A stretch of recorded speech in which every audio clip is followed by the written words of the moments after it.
episode of the Keen Gamer Podcast. This is episode 12, and this week I am Dan, and I am joined by Jerd the Nerd. How's it going, Jerd? You've got 2 Mjolnirs. You've upgraded. You're going to really Travel bash your audience size this time. and home. Travel size. Mjolnir home? No, Mjolnir travel, Mjolnir home. Is there not a part in Endgame where Thor says he's talking about Mjolnir? You're the little one. You're the little one. Yeah, that's the little one. We're also joined by the great Chris Jameson. What's happening, my man? Oh. What's a hydration? I'm dead fat. To be fair, it's a warm day. Stay hydrated. That's some advice. Very warm. Very warm. It's hopefully it stays like kind this. of Coke. I'm a bit depressed actually because about 3 years ago I was in a hot tub in Loch Lomond and I'm here and I'm going to my work tomorrow. So, but I'll come down. But anyway. No. Work. Yeah.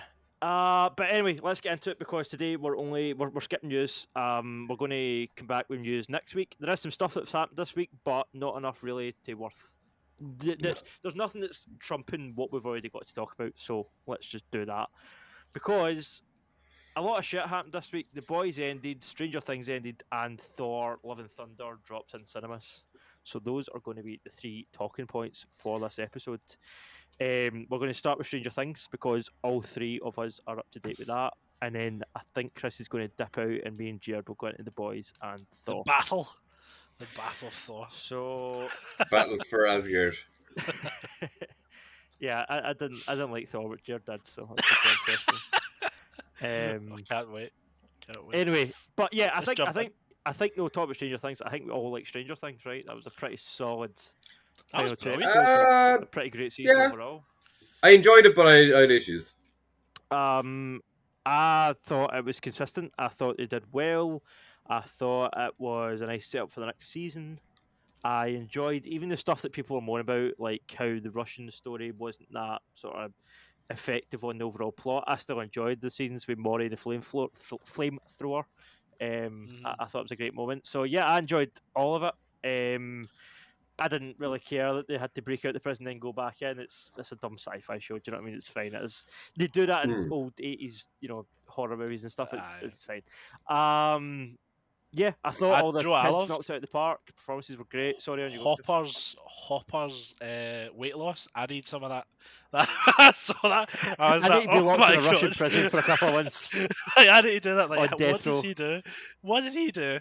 I read that he said all he done was he looked great. He didn't eat anything. He was like, that's really the main thing. He can't eat anything. He said because good he did Black Widow first, but he didn't really seem particularly slim for Black Widow. No. But he was shot. He definitely shot it beforehand because. Oh no, yeah, because Black Widow apparently he was like sneaking pictures of the Russian prison from Black Widow and sending them to the Duffer Brothers. Right. Oh. He pretty much just came out and said it. He was like, "Yeah, I wasn't really supposed to, but I just sent them a snap or two, just so that the Black Widow prison wouldn't look the exact same." Yeah. That's what they were thinking. Or the Stranger Things. David Harbour has broken out of 2 Russian prisons within the last couple of years. Yeah. His favourite. The other thing was with his weight loss. Did he not lose a bunch of weight for Hellboy as well? Like I know that he was in the suit, but I think he did get in shape for that too. He's definitely doing a Christian Bale. Like he's definitely one of those. I don't know if he's that extreme. No, that's not.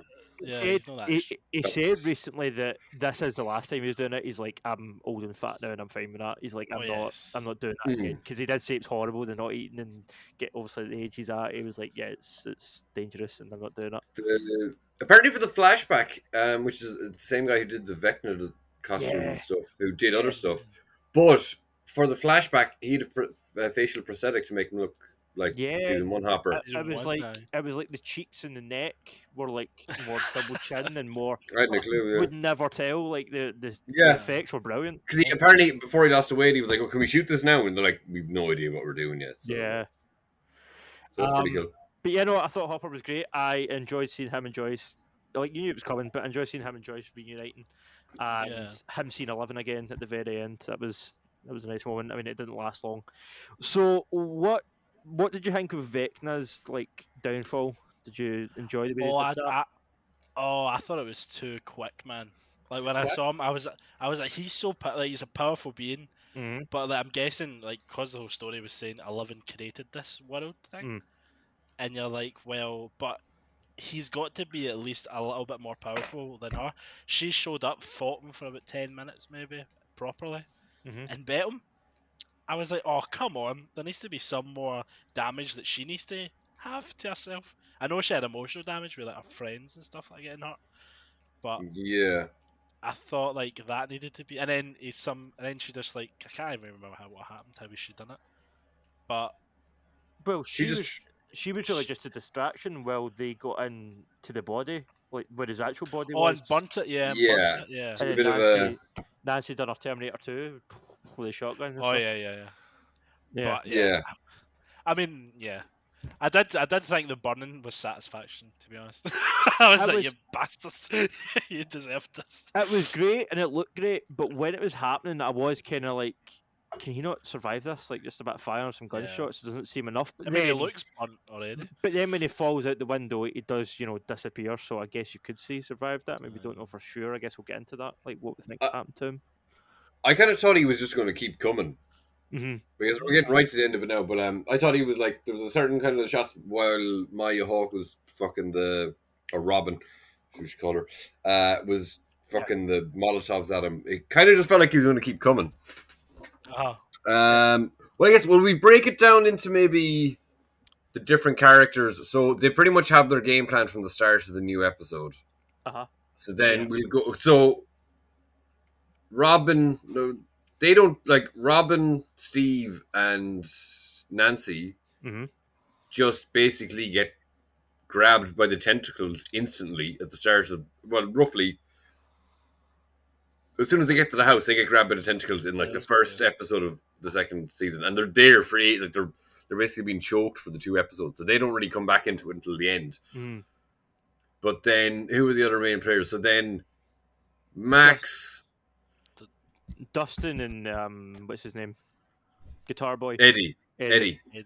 Yeah, so they're also in the Upside Down as a distraction as well, right? Yeah, which I kind of was a little bit like. So my issues with it kind of spread around where it's like they were making noise to attract the bats, but then performing lots and lots of home improvements on that camper van didn't attract them at all with heavy machine with noisy machinery. Could they not have picked something that was a bit, I don't know, more fortified already than a fucking camper home thing? So yeah, they were doing that for a while, and then then there was Max and Lucas, right? They were together. Lucas and Erica. Yeah. Oh, what did you feel when the bully got pure disintegrated? I was like, people say they've missed that death when the houses go. I was like wanting that to happen. The guy was like, I was curious, but I was curious to see how they just kind of skipped over it. It was like, oh, his body was lying there now. I think you missed it. But there's so many characters. Like there's just so many characters. Like, fine. The actor Caleb McLaughlin made a really great point where he was like, he was a better person than Billy was because like he wasn't actually racist. Like he said, like I guess he knows from doing character work is like that's why Billy didn't like him. Mm-hmm. Billy was racist. Like that's the way that he felt it as when he was doing the scenes. And obviously if it wasn't, I can't remember the 3rd season as well, but like maybe he was just being a prick. But like that's like when they're doing their scenes, like that's what they would have been rehearsing or whatever. So he was kind of like your man, as misguided as he was. It's a very unusual situation. He's probably maybe a Christian or whatever, but like he wanted to be a hero. Like he thought he was in his own misguided way. Thought he was saving Max there. Yeah. And he just lost his girlfriend. Like out of nowhere. So even though he obviously was pretty to be an awful prick, like it was just interesting to hear Caleb McLaughlin say that about the character. He's like, well, he's a better person than Billy was. Like he was trying to do good there. Like is Caleb McLaughlin? Is that Lucas? Yeah, he was great. See when Vecna was in him, and he was doing that performance. With his acting there was phenomenal. Really good.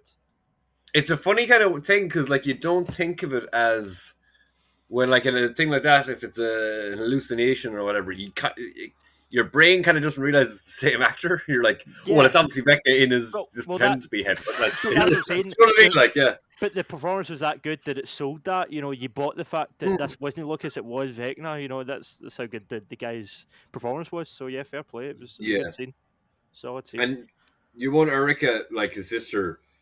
Especially I noticed it now because I wasn't paying as much attention to it prior to this, since rewatching 3.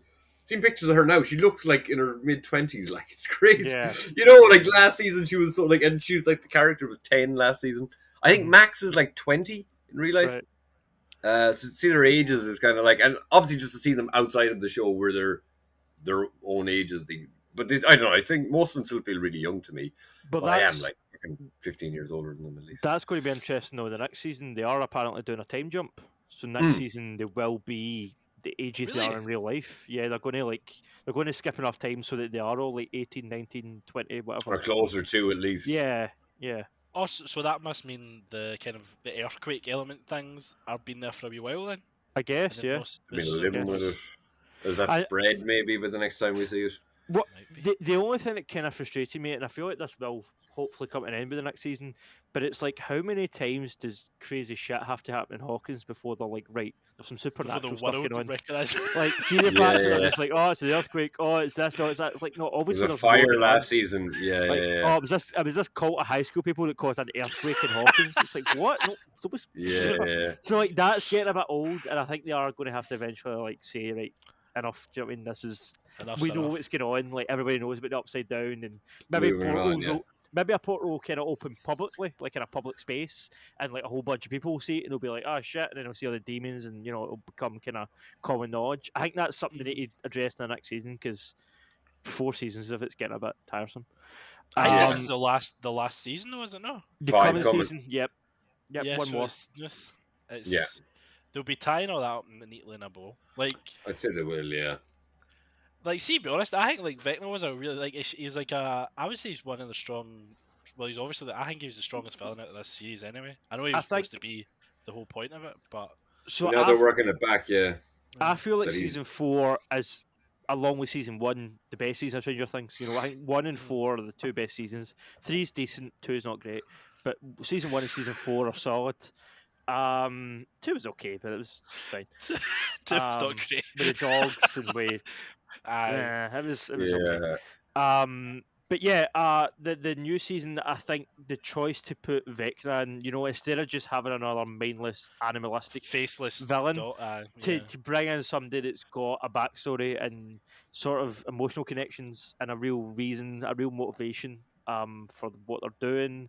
It's just it's breathes new life into the show. I think if they'd done another, you know, Demigorgon, Mind Flayer, whatever, it would have just been like, what are we doing here? We're just doing the same thing, rinse and repeat over and over again. So it was a nice step up. But I was worried at the end. I was like, oh, are they going to kill Vecna? And then in the next season, they're either going to have another human-esque villain, or they're going to go back to like a Demigorgon type. So I was actually quite glad that he kind of survived the finale. Yeah. I think like the last 2 episodes before, obviously at the end of season 4, volume 1, I thought were fantastic. I thought first episode back was a little bit just padding for time. So of this volume 2, I thought it ended quite well, but I certainly had issues with it. So groups wise, then we had Max was going through the mind stuff. That was, it was whatever. But then I think so. Then we've 11 in the facility. That felt like an awful lot of fucking padding for time. I was like, I'm so sick of this. Yeah. When I watched that, I was like, oh, this can't be another. Like, it does feel like you've seen it, you've done it. Right, okay, we know she can get her powers back, blah, blah, blah, blah. She lifts the thing, then something else happens, and she gets knocked out, and she's going to leave again. And then there's the 2... Like, I know Paul Reiser isn't actually bad in it. I can't remember, did he ever do anything bad in the earlier seasons? Or is it just aliens stuck in my head? No, but like, I don't think he was that bad. The 2 of them are there, and they're like, it's like, oh, this could just be one character. Like, they don't need the 2 of them there. And then they didn't even finish Paul Reiser. He was just kind of handcuffed. You didn't see him. You didn't see him again after that. That the death of Papa, I thought was done quite well. I liked that particular moment. Yeah, I liked the way that he was like, "Tell me you understand that I did all this for your greater well-being, and she was like, "See you later, mate." Good luck now. All right, good luck. Good luck. Good luck. You're really passively aggressive telling someone to fuck off. And then I think like Will and I always call Will who I mean when I mean to say Mike, but their whole like that just seemed to be like completely sideline crew.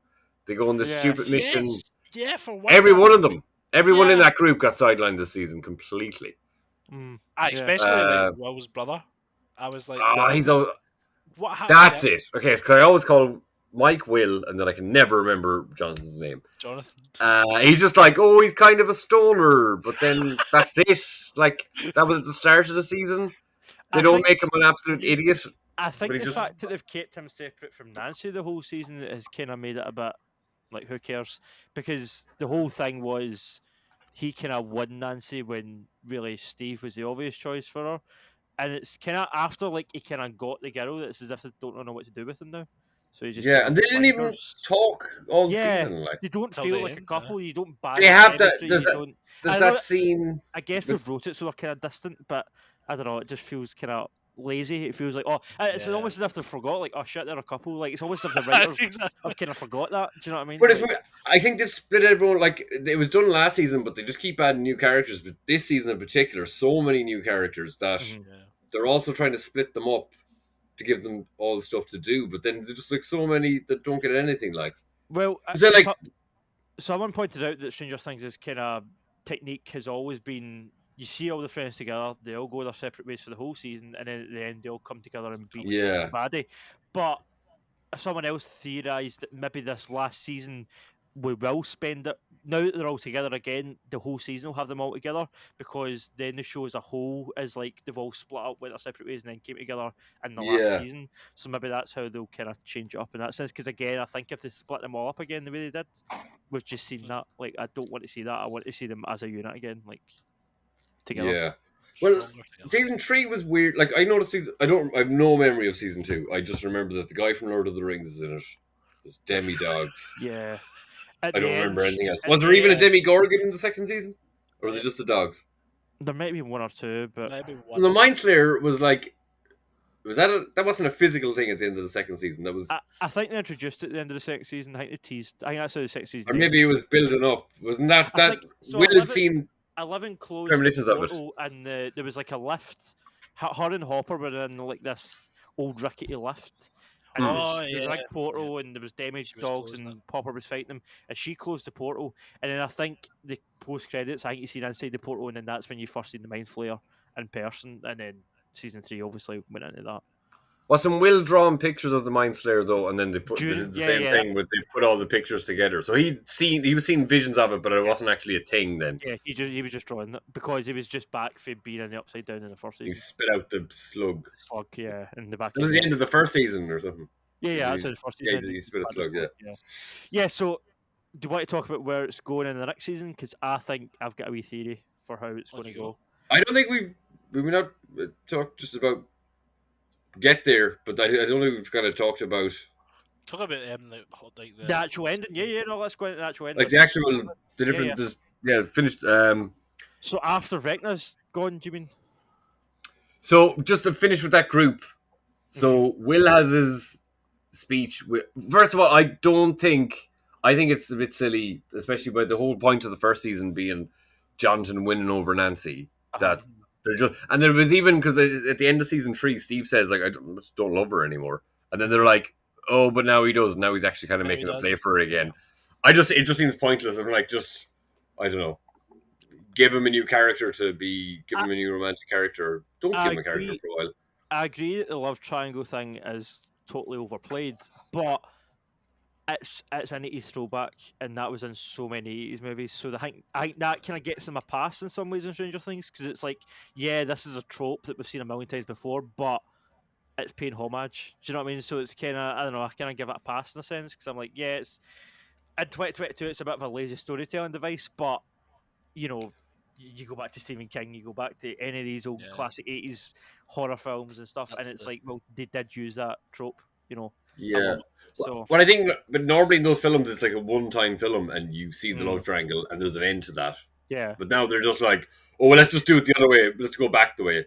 Hmm. I think that was a bit silly.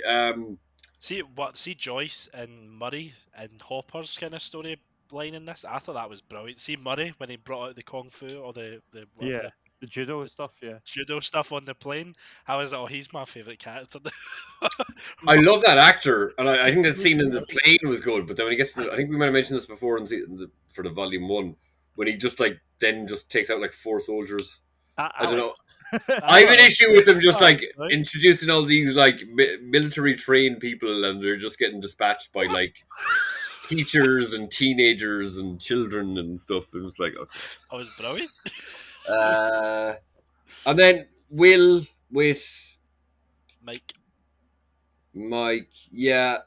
It was nice that they gave Will a bit of stuff to do. But did you see that at the very end when they were at that kind of disco thing? Yeah. Apparently somebody caught it that actually it was like March 22nd or something, and that was Will's birthday. So when they took Will and 11 out to do the kind of ice rink thing, that was actually Will's birthday. So they forgot Will's birthday. All right. It's kind of see when they were like, when they were recording, when they were dancing around 11. Yeah. On the videotape, it's had 22nd of March, and that was his birthday from a previous season. And you're like, oh fuck! They've literally forgot him in the writing and on screen. I'd say that's probably more the writing that they didn't.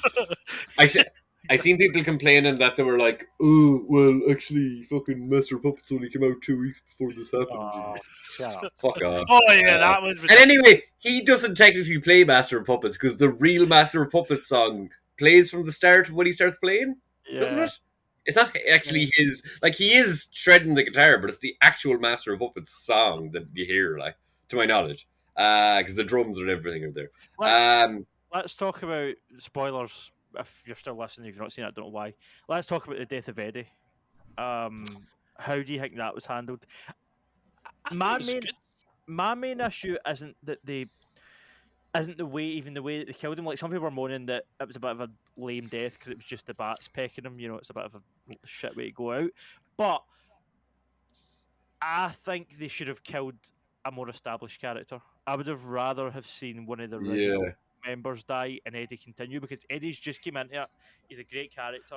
I think I would have liked to have seen him in it for a bit longer, and I also think it would be a more emotional weight if a Dustin was to die, or a Lucas, or a one of those.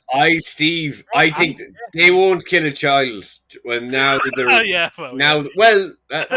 think they will in the next season.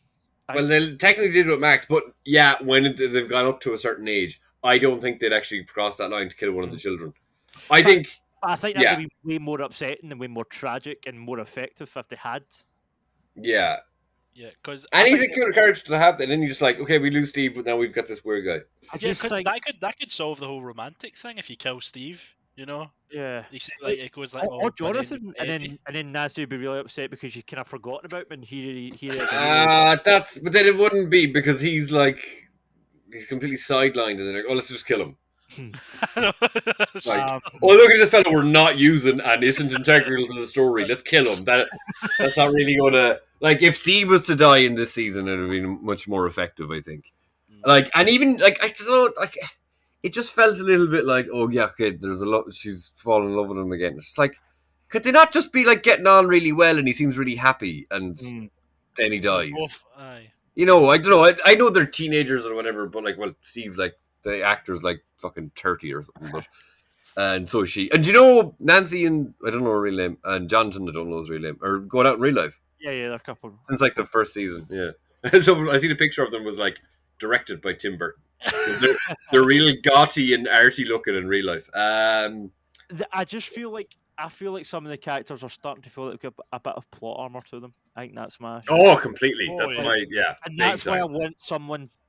A core member to die, because then it would be like, right, nobody's safe. Whereas now I'm like, they're kids. It's okay. It's a kind of dark show, but at the end of the day, they're all going to survive. And then I was proven right. I was like, oh, they all did survive. Whereas it would have been a real shock and a real ballsy move for them to have killed someone. You know. See, I actually see if they kill Mike. I used to think Mike was the heart of the show. I know he did. Apparently, this was the whole point of he was the heart of the 11 and stuff like that. But see if they kill him, This season showed it can run without really him in it. Yeah, because he wasn't in it again. He wasn't in it. Well, I don't think we should kill off a character that's barely been in this season. That's why I think it has to be Steve. Well, go back to Eddie. Yep. I thought it was stupid because Oh, really? the bats lined up to attack him one by one and give him loads of time to do that. I was just like, write that differently. Just they're literally circling them, and there's hundreds of them. Yeah. That it should have been. It should have been something like that. When he ran out, it should have been blah. And then prior to that, like in that episode, he's like, "Oh, I'm not a hero." And then I don't even know if it's in the next episode they show that clip again as a flashback to 5 minutes ago when we obviously threw that line in, so he's going to die. We'll throw that in there. I just thought that bit was a bit silly. Really got about obviously, yeah. Yeah, and I didn't necessarily have a particular problem with him dying, even though I would have preferred if it was like Steve, and he's the swap around character. Much in the sense that they were right. So him and Dustin were both in the Upside Down, and then Dustin climbed out of the Upside Down, and then that should have been it. Like Eddie should have done something. Like I know he cut the band the sheets. Right, he cut the rope. It's kind of just traps the other people in there, but never mind. Oh, yeah. That's the thing. It's a trope, Dustin jumps back in anyway, and then he somehow gets back out, and that just seemed like a step too far. Like it should have been like. It's a trope, though. It's like, I'll close the gate. So, it's in. Did you ever watch Angel? The man, the Irish guy, punches Angel off the thing, and then he covers the bomb, so he kills him. That's just a trope of I'm pushing you back in, and I'm doing this particular action that stops you from getting back in, which ensures that I'm able to sacrifice myself. Which is fine. But then they still had Dustin coming back in. They shouldn't have.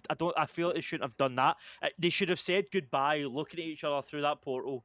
And the bats are all. Dustin's in the real world, super upset, and Eddie's in there dying, and then that's it. Rather than having that would have been a cool shot actually too, because if you just looking up and he's like. I see if he was saving him more, if he was shoving him up. Exactly.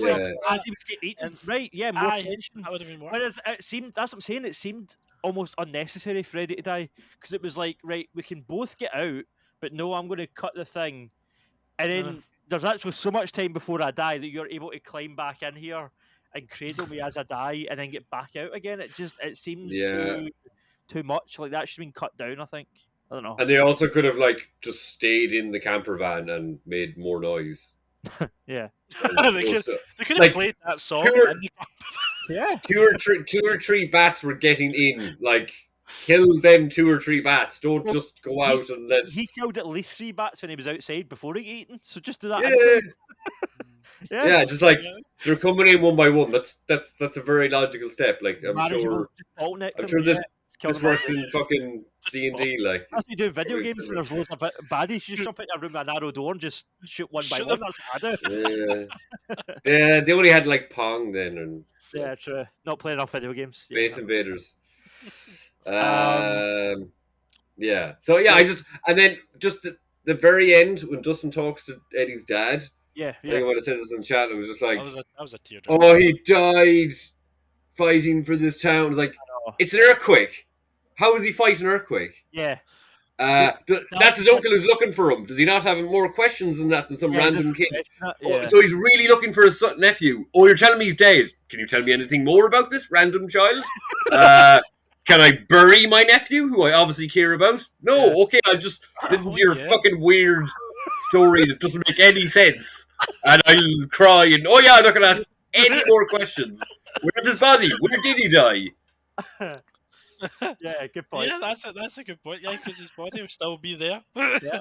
So they would need to go and collect him. And fighting for how do you fight an earthquake? I like the idea that there's a deleted scene where Dustin drags Eddie's body back to the portal and he's just trying to throw him up.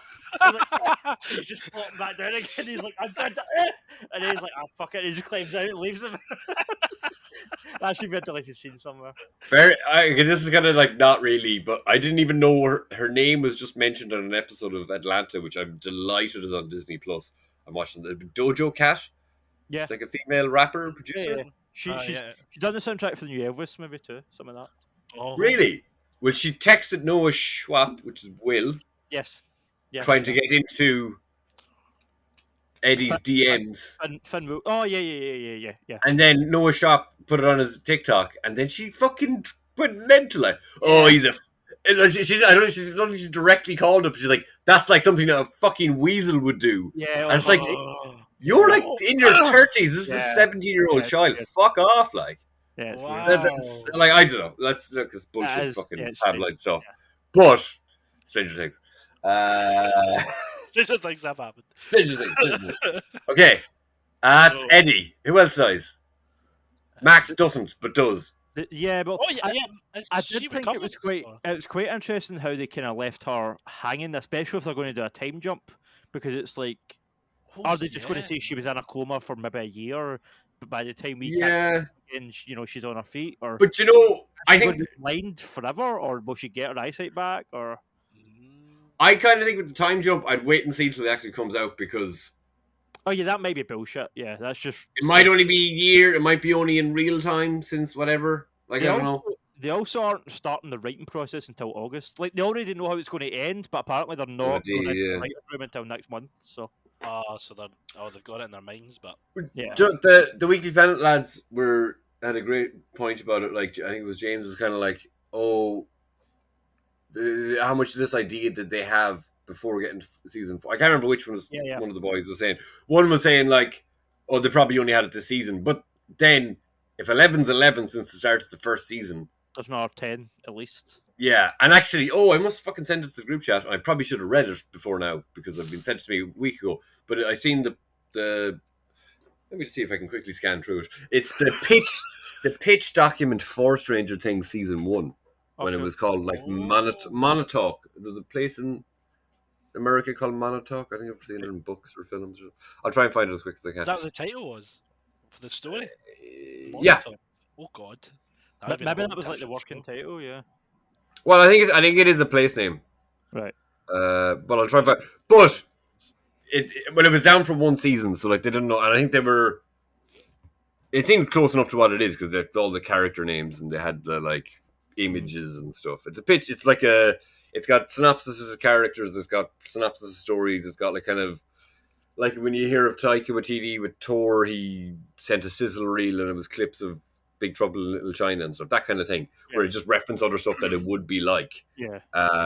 Yeah, I should have really read that before doing this. I hope like because like I really loved the whole homage to like really 80s horror in this when they got Freddy Krueger in as the dad and stuff. I don't know if they really meant that, but I like the fact that it's going to be darker, and I hope they continue with that and make it even more scarier. Yeah. Because they're older, I was in the mindset of because they're kind of young kids, they don't want to make it scary. I also think, I know that this show is kind of aimed at teenagers, but I think that the kids that started watching this in season 1 are now old enough to handle more hardcore horror. Yeah, like a 12-year-old would be 19 when this now. If they started watching it when they were 12, I think that would be fine. But some kids. My niece and nephew, my youngest niece and nephew, like it's all funny. Some of the things I hear that scared them because my sister just doesn't let them watch anything. Like, but they'll play certain games. But generally, like I remember my nephew, like there was a Beyonce song that used to scare him or something like so. But just because like he was, my sister was very mindful of what he'd watch. But then with games and some of the Marvel stuff, he watches them. So like it's they're a bit hit and miss. But I think.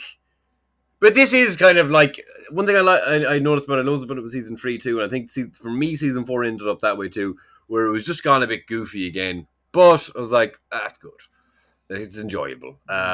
Max scene, I was gasping like a motherfucker, but I kind of wish not that I wish Max died, but if it went that far, I was like, fuck it, just kill her, like it'd be really effective. It was ballsy to snap all of her limbs, and at that point I thought, oh, she's dead. Like, I'm going to break all her limbs and let her live, but no, they did. So yeah, because I think when I was watching it, I thought she only had one arm and 2 legs. I think they maybe didn't show one of them breaking. Yeah, me too. Because they're in the hospital season before. Yeah. So I thought it was. That's why I kind of had the impression that it was cut off. Mm-hmm. They stopped vecting it just in time to do that. She could be like I know if they're going to do a time jump, but she could be like the kind of gatekeeper or something next time. I know it was supposed to Will was supposed to be the person Well, So- it was in the season 2, so it could be. Shall we get into predictions for the final season? Well, Have you missed 11 and Vecna's fight Yeah, and their whole Oh. chat. yeah, but decent. And I mean, Vecna's backstory. So they brought Vecna orchestrated everything. Everything that happened at any point, it's all Vecna. yeah, So they basically reworked that, so he's done everything. Then so 11 meets up then with Will and them. I kind of thought, and just a little bit with the Hopper stuff, where both of them were like, "Oh, we've been written into fucking very far away, but now that doesn't matter because it's a hive mind." And I know they've kind of set that up from before, but still, it was a little bit like, oh, come on, like. yeah. And then so I'm gonna jump in and just throwing in little digs at both of these things. The demo dog or whatever, Gorgon dog, fucking thing. Like in one scene, like in 1 second, it's knocking down a solid steel door in a prison. Mhm. The next scene, it's on top of Hopper and he's holding it at bay with his hands. Yeah. I'm just like, don't put that scene right before. Don't put them so close together. Like, they don't even have to be that strong because I think with the other guy, he wasn't as athletically fit or whatever. But the other guy, Sean Astin, no, it's not Sean Astin. Yeah, the guy from season is it 2. not? Sean Sean Astin, not Iceman. Oh, maybe. Sure. No, is that not I'm not Ashmore? I don't know. Oh, I think Well, look, that guy. Like, look, he wasn't. He was a teacher or something, wasn't he? Or Yeah. he wasn't like a cop. Yeah, but like, just don't have it knocking the fucking. But that's like little simple things. And then I guess was it before or after that Hopper like just sliced. And now, fair enough, it was weakened by the fire, but he just sliced off the Gorgon's arm and then head with a sword. But when we last saw that thing coming up against any humans, it was. That's where the plot armor comes into it. Like, yes, look, he was weakened. You've shown that. Whatever. It was obviously in a weakened state, but like, it could survive a hail of AK-47 bullets and nothing like with no ill effect. And then like to actually do something like the monster obviously has like kind of denser thing. And then he also shot the one and the dog one. Now maybe I think he just shot it in the head though. Remember the demi-dog that was on the table who's been operated on? Again, probably weakened, but he just like bang shoots it once, dead. But like, just I don't know. I think with stuff like that, I'm just like inconsistency. You have it right there to set it up, and you don't have to do that much work to make it a little bit more consistent. Like, just yeah. Good point. I never really thought. Plot armor and plot fucking weapons, like it's just a bit annoying. So, are we doing a rating for the season, like, or where would you rank it in terms of the other seasons? I would say a good solid 7. I mean, it was great. I mean, it's not amazing, but it was a good show. It's definitely the best after the first season. Oh yeah. But I think the last two episodes of season season 4, volume 1, had me really hyped for it, and then I was a little bit let down by it, but it was still enjoyable. I think they shouldn't have done that. I mean, I don't know why. I know I can understand they were built because that was the same you, Jerd. I was pumped for this, but like I was like, they didn't need to do that. I wasn't. I thought it lived up to it. I think I liked it more than you guys. I'm going to go a 9. Like, maybe not a 9, maybe an 8.5 because I think season 1's probably a 9. But yeah, it's not as good as season 1, but it was a solid season. It was there of TV. Yeah, 8.5. I think it was great. I wasn't disappointed. It lived up to the hype. It was probably exceeded the hype a bit, and also I'm looking forward to seeing where it goes for the next season. What happens next? Yeah, I just the 11 stuff stretched out. Fucking everyone's to me the Russian prison stuff kind of just fucking annoyed me. Like, how many times did they fucking go in and out of that place? Like, I liked it though. I liked the whole crab nature. It reminded me of Resident Evil. I know we always mention Resident Evil. Again.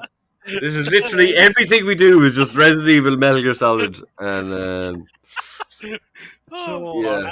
And so I think the prison was kind of like Metal Gear Solid 2 also. But, like shadow emojis.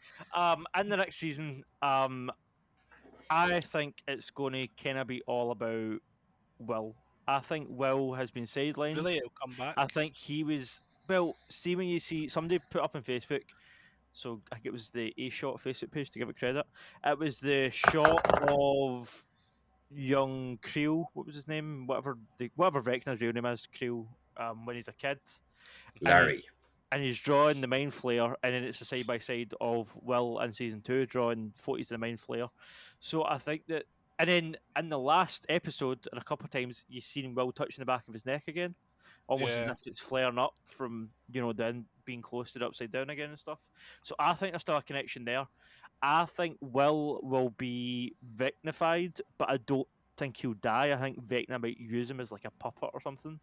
And I think the way they're going to get him out of it, and how they always play their favourite song, I think they're going to do a callback and use Should I Stay or Should I Go by The Clash. And that will come into the last season and bring him out of a trance. Should I stay or should I go? What was... Why did they play in the first season? Did they just play that because it was his favourite song, or was there a technical reason for it? Him and Jonathan had that was their kind of song that connected to because they both hated their dad, and like that was a song that used to play to like comfort themselves, I think. But was there like a practical point in the first season that were they lowering him back with that song or something? No, I don't. Oh, maybe they did play it through the walkie-talkies into the upside down. That's ringing a bell. When he's wondering about himself, and maybe he can. And then you want to go back and watch the first season. The Will and Jonathan scene was lovely. Yeah, short. But that's what I was going to say before we moved on. Just I liked how many kind of wee tender moments they managed to squeeze into all the action. I don't think it felt padded. I thought it felt ambitious, and I thought it spun all the plates quite well. You had your emotional moments, your action moments, your hype moments. It kind of went through them all. But I think Will's going to be a huge player in the next season because he's been so sort of sidetracked. You've got all this kind of pent up anger and mixed emotions within him, and I think he's like ripe right now for a villain to go into his mind and be like, "Here I'm going to use you as a puppet." I hope he doesn't die. Yeah, I don't. Remember, what could be interesting would be if 11 was the one that maybe didn't kill him, but 11 was the one that had to stop him. So like Will's doing something, and here's 11 like having to not fight him really, but just it would be interesting to see the two juxtaposed in some way. I think when it gets to the final bit of the next season, it will be how 11. I think 11 might die, and it'll be how she created the world. She ends it. Yeah, I've heard that theory too. Yeah. Oh shit! Is it? Oh well. Yeah, yeah. I read that. You heard it here first. That's because I was thinking if you were thinking about the only person that should die, I think she should as well because she's really the only. So do you kid, Chris? Oh no, she's not. I get what you're saying, right? But I also think that's a bit obvious. I think to kill, what you're saying, how 11 started it, and then if she ended it and she was to die in the next season, I would kind of bookend it. I also just think it would be a wee bit too. You would see it coming. I think if she killed one of the other kids, it would be more unexpected. Possibly. Who? I don't know. Steve. you want Steve dead? I like Steve. That's man, but I think Dustin's the one because Dustin's the comic relief. No! I love that. Dustin. Would really tug at the heartstrings if you were because Dustin, it's like he was kind of harmless and he's died. It would really suck to see him die because he seems like the most vulnerable. That actor, I think, very random. I think I just seen like a thumbnail of a trailer. He's in Betty Brant from the Spider-Man films. I think they're in some film together. Do you have something to say? Come here. Courtney's staring at me for the kitchen because I said that Dustin should die. I didn't say I'm just saying it would be an effect. A guest appearance from the lovely Courtney. Right, well, who should you do a guest appearance? Who should kill in the final season die? For like emotional weight? Well, I mean, not Dustin. Hi, everyone. Hey. Hello. That's terrific. Why would you say that? Because that's what you want. We need those reactions, Courtney. It can't be Steve. It can't be Steve. They're saying Steve. No. It has to be Steve. We were saying Steve should have died this season instead of Eddie. And Eddie could have replaced Steve. It would have been a nice swap round. Oh. I think she likes that now. No. That would have been a good replacement. My first and last guest appearance on this one. What have you brought us, Courtney? Nothing. Nothing. Yeah, I don't know. I think you need to kill a core character to really have an emotional kick, and I think. Not either of those. Will's a wee dick. Will can Ah, poor old Will. Aye, poor Will.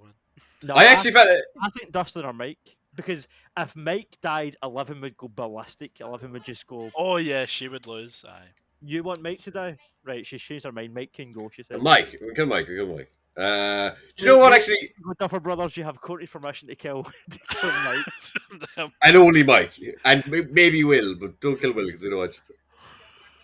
Yeah, but Courtney's theory is also that Will will be the villain and Will will also die. Oh no. No. And then Mike will die in the crossfire. Do you know what? It's the only thing I can think of from the first season that I don't really remember it that well, but I remember it being good. Is the fucking Will dummy that managed to fool loads of people? Yeah, that's right. Where are all these dummies that they? Yeah. Do you remember that, Chris? They faked remember. Will's death, and it was like, oh, it's his body, and it was like, oh, but no, it's a puppet. And it's like, what? It's like that bit in Friends where Ross is trying to pretend that he's babysitting and he's got the pumpkin and shit. Like, Our father said, these are fake hands. These are fake hands. Like that magical puppet technology has never returned since. They've abandoned that. That should be a thing. They're like, oh, that's not you. It's a puppet. And it's like, well, fuck you, Papa. And then she goes to grab him. And it's like, ah, fuck it. Everyone's just been replaced with puppets. Like, to be fair, you can use a mop for the haircut, man. Will's hair in this season is. Oh, that was dreadful by the voice. Oh, and he's been asking apparently can it be changed, and they're like, nope.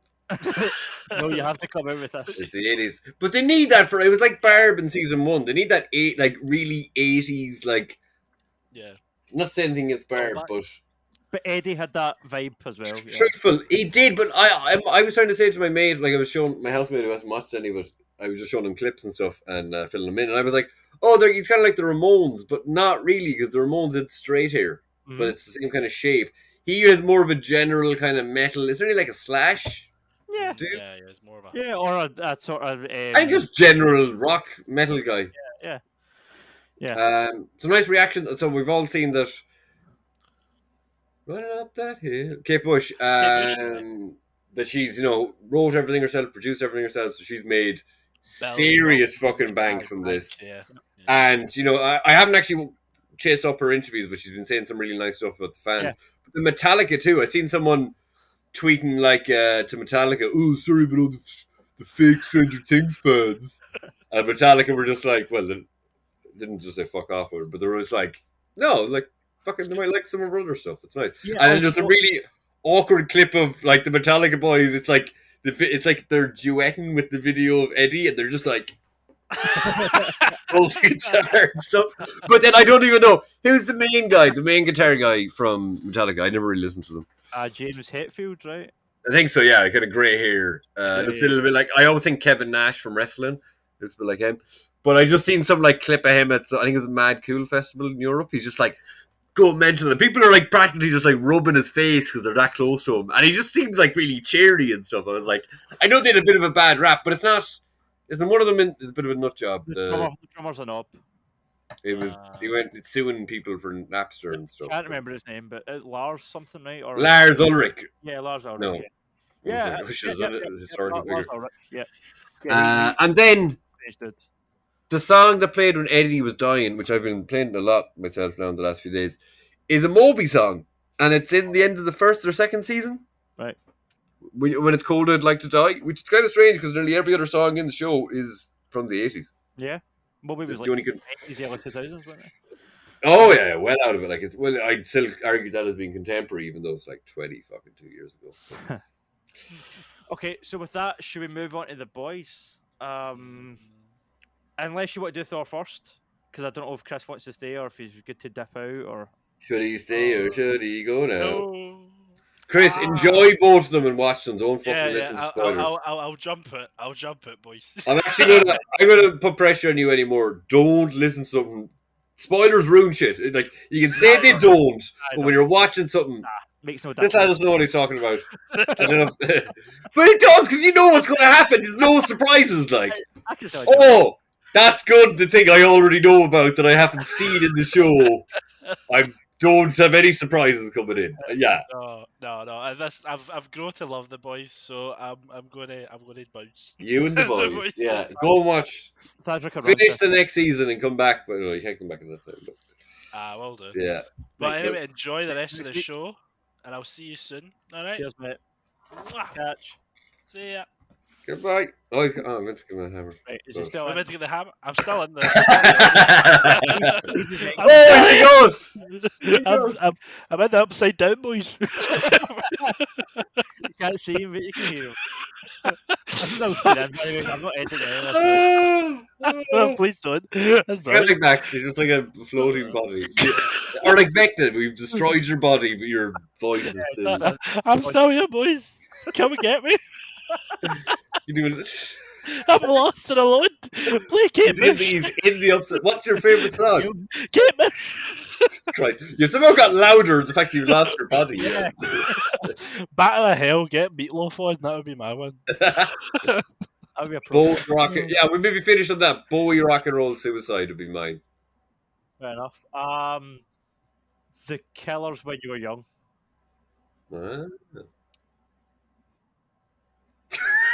Right, Chris, piss off. Fuck off. See you later. Good luck. Bye. Oh, some boy. Oh, Right. that's gas. Okay, on that. Okay, chronologically, what have you seen first? Thor, same I've as me. watched The Boys there just two minutes ago. Yeah, and we both seen Thor on Thursday. Yes. Thursday. Oh yeah, Which is Thursday. where the name actually comes from, apparently. So, getting serious. Right. So we're doing Thor. We're doing Thor. So I was excited for Thor. I'm right for a website called Keen Gamer, in case you don't know. This is going to be my first movie review for the website, and I was like, hell yeah, I'm getting to review a Marvel film. That's going to be great. It's a Taika film. It's a sequel to Ragnarok. All good stuff. The trailers were kind of. I was a bit worrying to me how close the trailer was to the movie, but I was like, do you know what? It looks interesting. I'll see it. But I was quite badly let down. But Jerd, you liked it, so let's start. I liked it. Joe, when we start Ragnarok, Okay. what did you think of that? So Ragnarok, when I first saw it, bothered me a bit. I didn't like elements of it. It wasn't so much the fact I didn't think like, oh, you've made Thor a comedy character. I didn't have an issue with that. That was fine. But because I think Chris Hemsworth's hilarious, and I think him and Taika work chemistry wise as an actor and a director. I think they work well together. I had an issue with Thor Ragnarok. Felt a bit rushed. It felt like it could have been dragged out across more movies. Like the stuff with Hela happening on Asgard felt super disconnected for the stuff on Sakaar. Like those two never really okay. There's a fight at the end, but it really felt like I don't know, they weren't affecting each other, and it was kind of jumping about. I thought the moment when Anthony Hopkins Odin passes away, that should have been a super emotional, resonant moment, but there was too much cutting between quirky moments to really have any heartfelt resonance. Like it didn't feel like it lingered on certain moments as much as it should have, and it just jumped to the next punchline. Now I thought that was an issue, a slight issue in Ragnarok. It is amplified 10 times in Love and Thunder, but I'll get to that. But that's my kind of talk about Ragnarok. That is my main issue with Love and Thunder. I feel like Love and Thunder failed in all of the ways that Ragnarok succeeded. Like it told a story that was funny, but had still a kind of serious. There was stakes to it, but it was funny. The set design was amazing. Ragnarok was a gorgeous looking film. It really revitalized the look of the Thor movies because Dark World were super grey and beige. So the pop of color helped. Taika's kind of. I feel like Taika's stories when he writes a comedy or just any film, there's a beat to it. Like there's always something happening, something moving, something's coming. There's a momentum to these films which I enjoy. Thor, Love and Thunder. I don't know. It missed so much in that sense. I feel like I don't know. We'll get to it as we go. But I think Ragnarok succeeded in a lot of ways that Love and Thunder didn't. I also think Ragnarok set up things for the wider MCU. It tied into Thanos, right into Infinity War. You had like the presence of Mark Ruffalo's Hulk as well. Like you knew that he was off world from Age of Ultron, so that tied in, and like it just felt more interconnected and more like it mattered. Like what you were watching actually mattered. Whereas Thor: Love and Thunder felt like a side quest. It felt like something that didn't really matter whether he got those kids back or not in the grand scheme of things. Mm. We'll get to the movie's plot, but yeah. Yeah. Well, like for me, Ragnarok, I enjoyed when I watched it, and then everyone was like, "Oh, it's fucking awesome! It's so fucking awesome!" And I can't remember how many. That's it's going back a few years. I think it's 2018. So I can't remember. It's 2017. Fuck. Yeah. So you the Hulk and the Thor. Baffled. No, so I enjoyed it at the time, and then I think over time I was like, the humor was just fucking annoying me. Like, for me, I found it, which in a kind of odd way, maybe because it was in between two worlds, where Thor was maybe a bit more serious. Now, I do, in my own opinion too, like when it gets down to it, when it gets to the end of Thor, not the end exactly, but more sort of the final act. There's more seriousness there. It's not always there. I think there's like you don't really have a scene like Thor and Loki in Ragnarok, which is probably the best part about Ragnarok. Yeah, and like even thinking of the way they relate to each other in that scene is, it's probably. But to me, the humor in Ragnarok is probably, in my mind, more disjointed because, in comparison, in Love and Thunder, I thought it was more goofy, but it felt more consistently goofy. It felt like a more solid piece. Like the bits where I think for me the humor in Ragnarok, like I remember like when Anchorman came out back in the day, and I was like in my first year of college, and me and some people just moved into this house, and we didn't have channels, so we literally just watched Anchorman every day for like weeks. Nothing. And like bits that even now I can't even remember how I found them funny, but like there's a bit where Paul Rudd's just going, "I'm hungover," and like we used to say that and think it's the most hilarious thing ever. And now, like when I say it, I'm like, "How was that ever a joke?" Like whatever. But and like you'd see that with later Will Ferrell films, that you get the real bang off an heavily improv film. Sometimes it's great. A lot of Taika stuff has that. But as soon as improv comedy overstays its welcome, it's fucking horrendous. It's like knives in your brain. Like it's so bad. But I noticed that more in Ragnarok, where I was like, oh, stop it, fuck. Like there was a lot of funny bits with some jokes. And then for me, which I didn't have as much of an issue with here because maybe it's spread out a little bit. I'm a little bitch for power levels and doing things wrong. And like Taika probably didn't even direct this thing, but like these are my visual aids, my two boys there. The bit in Ragnarok when Thor and not even that thing, he's a friend from work. It's like, yeah, like I guess he is, but it's like I don't know. And there's humor like that in Love and Thunder, which I found it more enjoyable somehow. But Thor's jumping down and like or Hulk's jumping down on Thor, Thor's on the ground, and then I think Thor just literally just goes pop. While he's lying down, he punches him. Right. And like you do hear like the drums coming in, it's like the bit of Odin, and he's unlocking the Odinson power or whatever.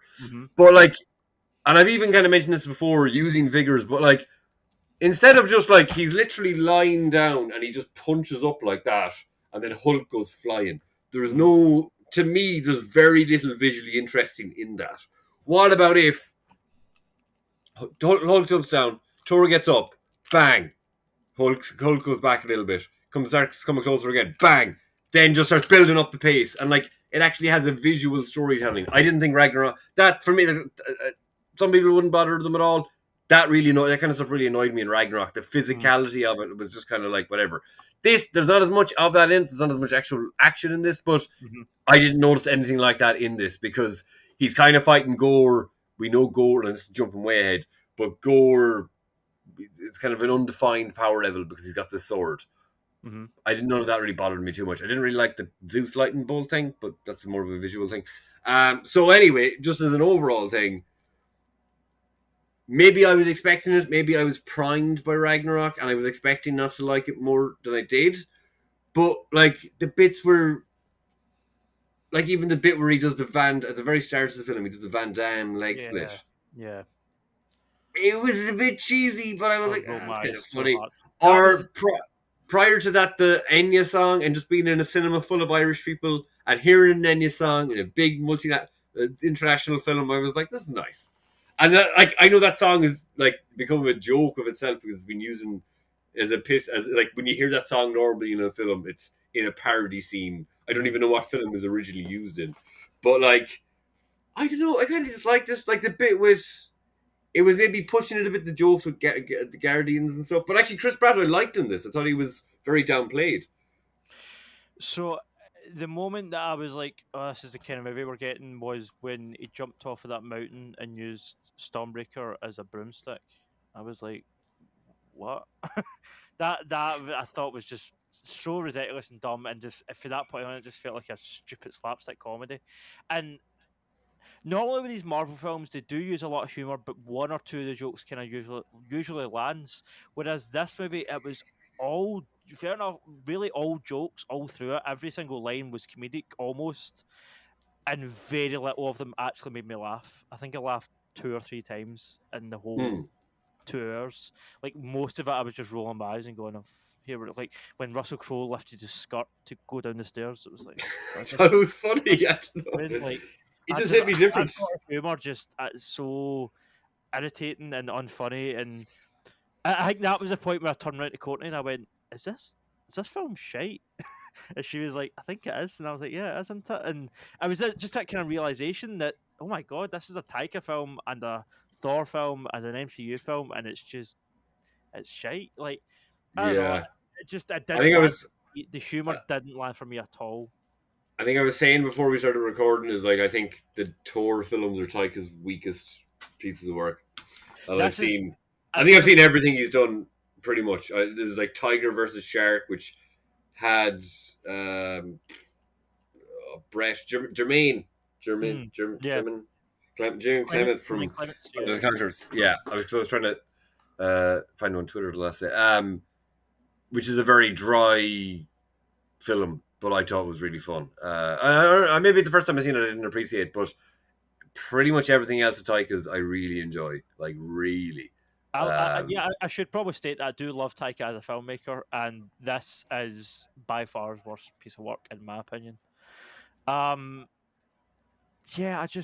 I hated the way that the story just, but there wasn't a story. Like, okay, here's the intro sequence with Christian Bale felt so rushed. It was like, right, here's this guy who's obviously yeah, that All Gods Will Die line came far quicker than I was expecting.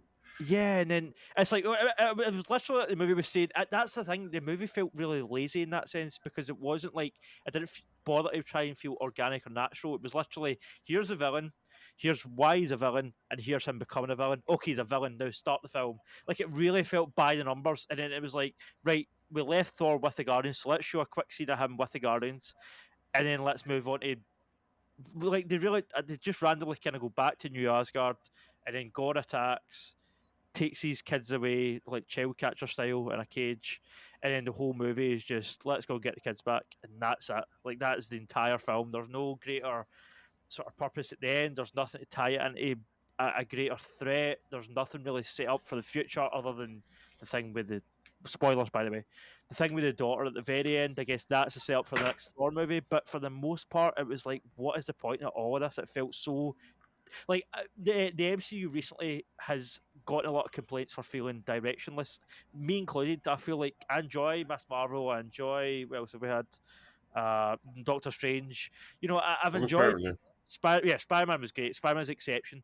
But there was actually a photo. Hold on, there was a photo of the MCU Phase 4 films, right? So Black Widow was a flashback, waste of time.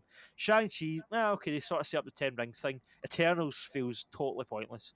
No Way Home was great for nostalgic reasons, and it sort of set Spider-Man up in an interesting way to be used in the future, hopefully. Doctor Strange, yeah, could have done more with the multiverse, and Thor felt like a side quest. So it just feels so scattered and so aimless at the minute that it's like you need a Thanos, you need something to point towards. You need to tell us what it is, and you guys need to start building towards it because it's starting to feel. I really felt it. Thor. I was like, why am I honestly I question why I'm still watching Marvel at a certain point. I was like, why am I still coming to see these films? Because there's there's nothing to it really other than like, okay, if you just want a dumb, really dumb, brainless adventure, then sure. But that's all there is to this movie. Like that is it's pure surface level. It's a good looking film, good visuals, a bit of offbeat humor, and that's it. Like there's no depth to it. Yeah. That's it. Which is fine, but it's just at the 20 what is this, the 24th film in the MCU or something? It's like More than that. I think we're up in our 30 now because we're so, like 22 around Endgame. It's the 30th film. Well, it's like at this point, I expect more. I expect him to have a direction and know what they're doing more. And it kind of feels like they're kind of half-arsing at this point. It's this film felt unfinished. That's what I really felt like. Not even like visually or anything, but see just the jokes and this plot. It felt so like half baked. It felt like they wrote it and went like a first draft. They went, "Ah, fuck it, that'll do." It didn't feel refined. It didn't feel like even Christian Bale's a phenomenal actor and he'd done his best with gore, but he felt again. He just felt he was going through the motions. Like it was like, "Oh, I'm sad my daughter's dead. Oh no, I'm angry. I'm gonna kill this guy. Oh no, I'm evil for a bit." And then at the end, he's like, "Oh, I'm good again, I guess." And he makes the wish and whatever. Like it felt like it was going. And now I die. It literally just felt like it was going through the emotions of the character, and it was like, there's nothing to this. It felt like a movie and not a great one, plot wise, in my opinion. Did you not? Sorry. It felt like a movie. Yeah, but no. At this point, I mean, like... these are stories that are kind of came from the page. They're comic stories. They have transcended pop culture. Like everybody loves an MCU film at this point. I feel like these should feel like escapist adventures that are meaningful in some way, rather than just surface level, tiny, dumb humor and colors. And here's a movie. I don't know. I want to be sucked in more. I want to get more involved. I don't just want to sit and watch film for 2 hours and then just, this is fine, I guess. Like, I don't know. I got a couple of points there. Apparently, now from listening to again, when I watch a film, I watch about fucking 20 people talking about it afterwards. So I don't know where exactly I got this from. I can get it up on YouTube as a guy I listen to sometimes. That Taika apparently shot like 4 hours. Wow. And was just like, and then like, kind of with the purpose of we'll find it in the edit. So like. That doesn't. I had mentioned to you that there's a scene, and I thought it was when I was telling you Dan Merle, he does some reviews on shit, don't play him. Dan Merle, yeah, that's his name, Murrell. He mentioned that I think it was something like that like Taika had shot like obviously shot more than 4 hours, but there's 4 hours of like finished edited footage. There was supposed to be a whole ABBA subplot. Potentially, yeah, because there's an ABBA song at the start of over the montage of Thor and Jane together, and apparently that was supposed to be more of a thing. There was supposed to be more ABBA songs. Well, that was just to go back to what I was saying about it feeling unfinished. The soundtrack was literally just Guns N' Roses' greatest hits. It was like that's so uncreative and so lazy. It's like let's get a popular band and just go through their greatest hits. Like the song slapped over it, like Welcome to the Jungle, then you knew Paradise City, then obviously I got to Switch Out of the Mind and November Rain, and like it felt so by the numbers and obvious and easy. I mean, be creative, make some creative choices, like do something different. Like I don't know. I enjoyed that music. I like Guns N' Roses, don't get me wrong, but it just like James Gunn.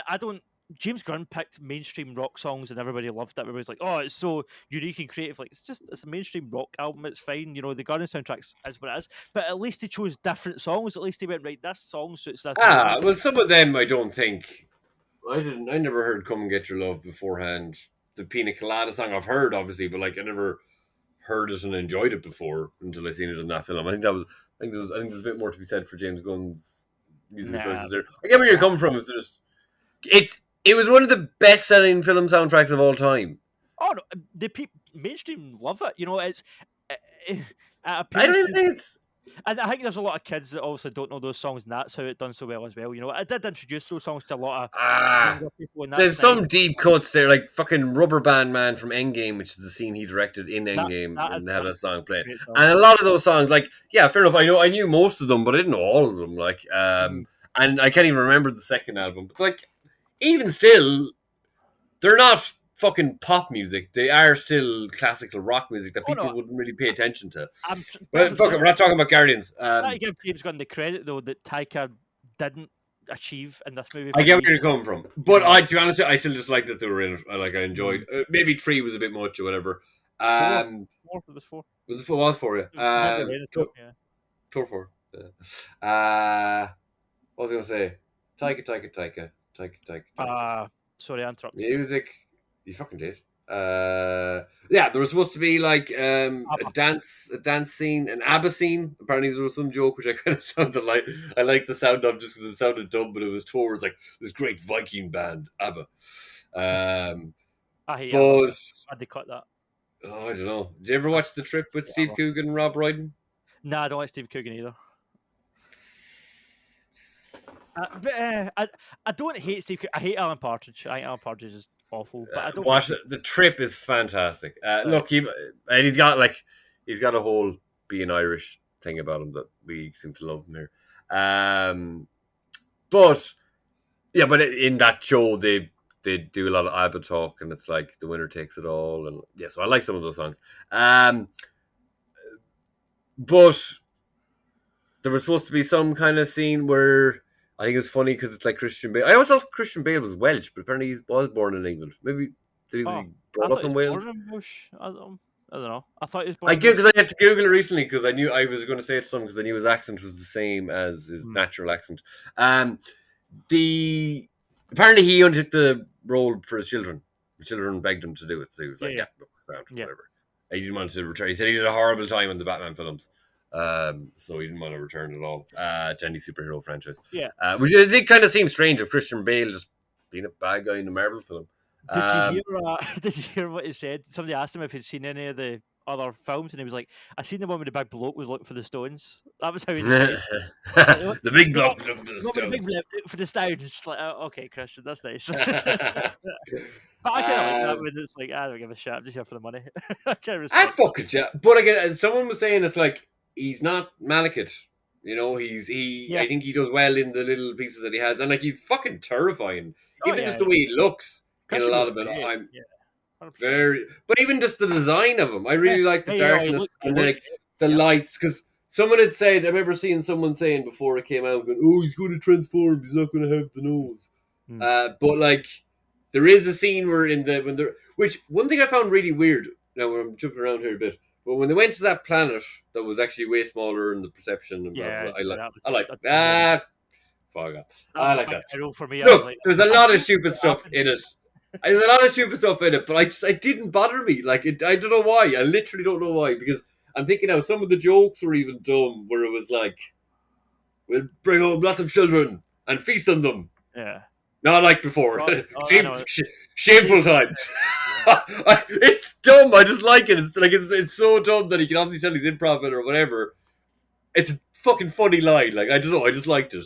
I don't know. Maybe it's because I fucking because I posted it the day like I went to my Flight of the Conchords t-shirt. Like, some of it was just dumb, and I just fucking enjoyed it. Like, Korg was still great. I will say Korg was the one character that I still consistently thought was funny and was glad he was there. Korg was great. Do you know what I didn't get at the end when he meets? It shows the clip of him with his partner, with his male rock partner. It's Dwayne the Rock. Yeah. I didn't get that at all. I didn't get that at all. I did too. I was like, "Oh, that's funny." Yeah. But what was it? That scene where they go to that black, and especially when they're on that black place with no color. That looked amazing. That was the best visual. When the monsters were coming out and shit, and then like some of the play with Jane, and we have to get into that, but the play with the hammer, where like there's one where she fucks off all the pieces of the hammer, then she just holds it up under the thing's head, and it reforms and just destroys its head. I'd be interested. I could very well imagine they're not even going to use that going forward. That element, but that bit where they walk into that tent place, for whatever reason, they don't show an establishing shot of that place. So all they showed previously was that cage, and then he's on like a space, like there's fabric on this, like new age space fabric. Almost, they never show what it is. They never showed the inside of it. And I was particularly watching it the second time because I seen it on IMAX second time. They don't establish where that was or how it got there or whatever. It's just weird. Like, so that maybe obviously speaks to the 4 hours that are missing. So let me see. We're jumping around here a bit, but like I do think that some of that stuff was done quite. Like some of the CGI when he was using the shadow monsters to wrap up their faces. I thought it looked pretty cheap. Yeah. And like I had like a kind of the poetic rhythm or repetition of call the hammer, or call the axe, call the axe, call the axe. Again, that's maybe down to Bale's performance. I think we should pull it back a bit. So there's a bit with the Guardians. I like that interplay with the weird. It was the alien guy. King. I was just when he went in and they were like, "Thank you for rescuing this big monument," and then obviously the monument's going to fall apart. I hate easy humor like that. It's like do something. Yeah. Who was the guy though? It wasn't fucking. Didn't recognize him. For a second, I was thinking it might be what the fuck's his name. He was in a lot of the Flight of the Conchords stuff, and he was in the parody MacGyver. He was in Last Man on Earth. Nah. Don't know, man. And his surname is like an adjective. It's not an adjective; it's a noun. His surname is a concept. His surname is a concept. Because I tweeted at him one time and he replied or he liked it, and I was like, it was the first time the celebrity had responded to one of my tweets. I was like, what the fuck? I'm not seeing him. Yeah, MacGruber. Look up MacGruber. Well, I can do it. I have a phone here too. Yeah, I don't know. I thought that humor in that scene, like the bit with the splits, that was big eye roll, and then obviously knew he was going to wreck the big tempo, and he wrecked the big tempo. How funny! And I don't know, it all felt so obvious. And then the bit with him and Star-Lord, where he's like, "Take care of my ship." It's like you already done this joke in Infinity War or Endgame, even. It's like you already did the my ship joke. Just doing it again, like I don't know.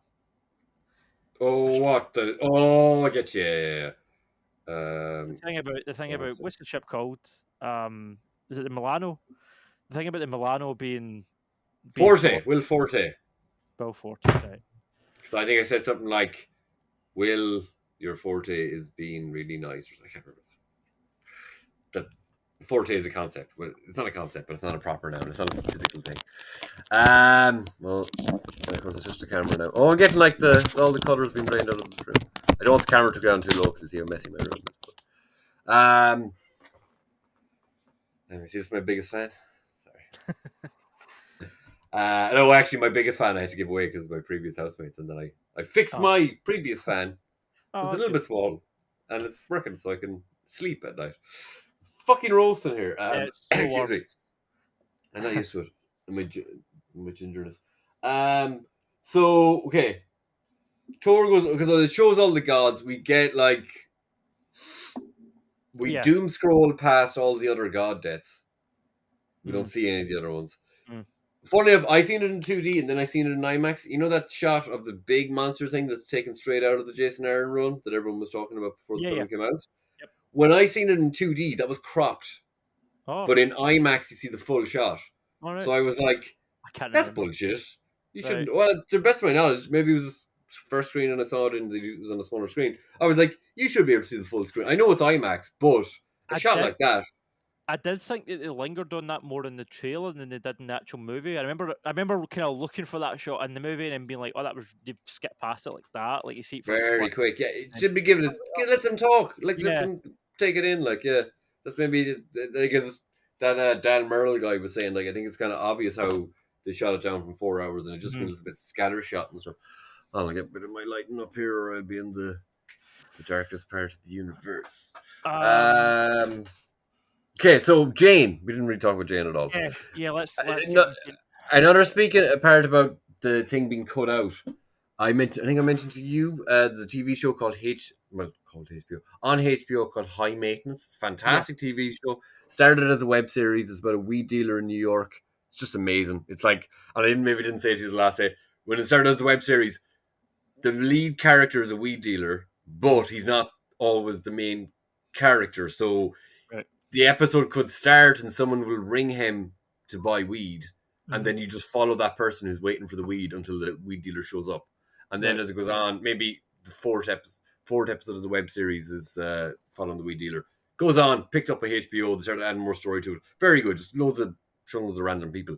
That guy, the main guy in that is called Ben Sinclair. I said to you, I thought they showed like a still of him in a group shot of Jane when she's doing science stuff, but it's a split second of them moving, and he's actually credited in the film. So that again leads to the fact there must have been more story there for Jane. Yeah. I wonder if Darcy's supposed to still be working with her. I thought that was a nice surprise. I didn't know she was coming back. Yeah. I know some people didn't like her. I think she's lovely. So I liked her in I liked her in One Division. I hated her in the Dark World. She just shit me in the Dark World. But I liked her in One Division. So yeah, it depends on how she's used. The thing about Jane, again, like we spoke earlier about the moment in Ragnarok not having the emotional gravitas it should have with Anthony Hopkins. Jane has stage 4 cancer. Like the love of this protagonist's life is literally dying. Yeah. And they make a joke of it and move on. And it doesn't get the emotional resonance it deserves. It just a few throwaway lines like, "Oh yeah, I've got cancer. Oh, it's stage 4. Right, okay, let's come up with a catchphrase from a hammer. Oh, hammer time." It's like, what? Yeah. It didn't feel. Again, it felt like a movie. It didn't feel like a real person dealing with a terminal illness. It felt like a dumb movie plotline. It just didn't feel. I enjoyed the one thing I did enjoy about Natalie Portman. I loved the way the hammer came apart and came together. That was really effective. Again, visually, this is a super cool, stimulating movie. Two favorite parts were the hammer coming apart and then that black and white shadow realm, which we'll get into. But yeah, those were the two best moments of the film, I think. This thing right here, according to the story that they laid out in the film, which I didn't really notice at first, but this killed Jane Foster. Yeah. It called out to her and destroyed her chemo and killed her. Yeah. But the chemo wasn't working anyway. So I think that was kind of messy. That was just like, the hammer called out to you. She was kind of looking at it. Oh, maybe she was reading the book and it said, "Oh, the hammer gives health." But the hammer, and in the comics, that's what it does. It burns the chemo out of her body. But to my knowledge, I haven't read she it. doesn't die in the comics, though, right? She is. Does the hammer not keep her alive? I think so. No, really? I think so. Oh, okay. I think it's that. I thought in the comics she was dying, like she was on the brink of death, and then the hammer calls to her, and then the hammer kind of saves her. But I didn't know if the hammer eventually killed her the way it does in the movie. To my no, I haven't read it. I've fucking I've started the Jason Aaron run, but I've never got as far as Mighty Thor. But to my knowledge, that's the whole thing with the hammer, and they don't even say it in the film because they just say it's stealing your life force. But in the comics, to my knowledge, so the chemo is radiation. It every time she picks up Mjolnir, it just wipes it out of her body. So it actually heals her from the thing, but doesn't heal her from the cancer. Something else that I thought we were going to see could be wrong in that. That I think they sort of did address in the comics. Jane Foster. So they've changed Jane Foster's character in this movie, right? Now, I thought they would do that because Natalie Portman's coming back. She's a good actor. Let's use our acting chops. I thought they would change her to be more worthy of the hammer. That's the reason. Like, she does something. Maybe she's dying of cancer, but even though she's dying, she's helping kids, or she's putting other people first. And here we go. Here's a worthy person of the hammer. She's a good-hearted person because that's the point I'm on here. But no, they don't do anything like that. They just sort of say, "Here, you're in a Taika film now, so even though your character didn't make jokes before, now every second line out your mouth is a quip," and it's like it's so inconsistent for humor. It's Jane in the first, like, that was the thing, right? When they made Hemsworth's character Thor, when they made him the comic kind of character in Ragnarok, there was a consistency there because even though the last two movies weren't as jokey, he still had his comedic moments in those movies, like the first one when he's getting his butt tased, and another when he's throwing the glass down. Like, he still has his comedic sort of beats, so it was fine to kind of exaggerate that in Ragnarok and make him a bit of a joke. That was fine, but Jane was always a straight woman to Thor's goofiness, and the same with Valkyrie.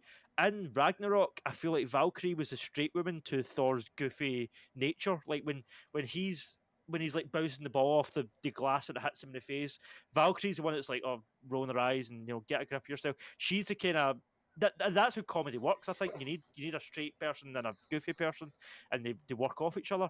In this movie, there's no straight man. Everybody's just a joke character making jokes, and it's Uh, there's no contrast.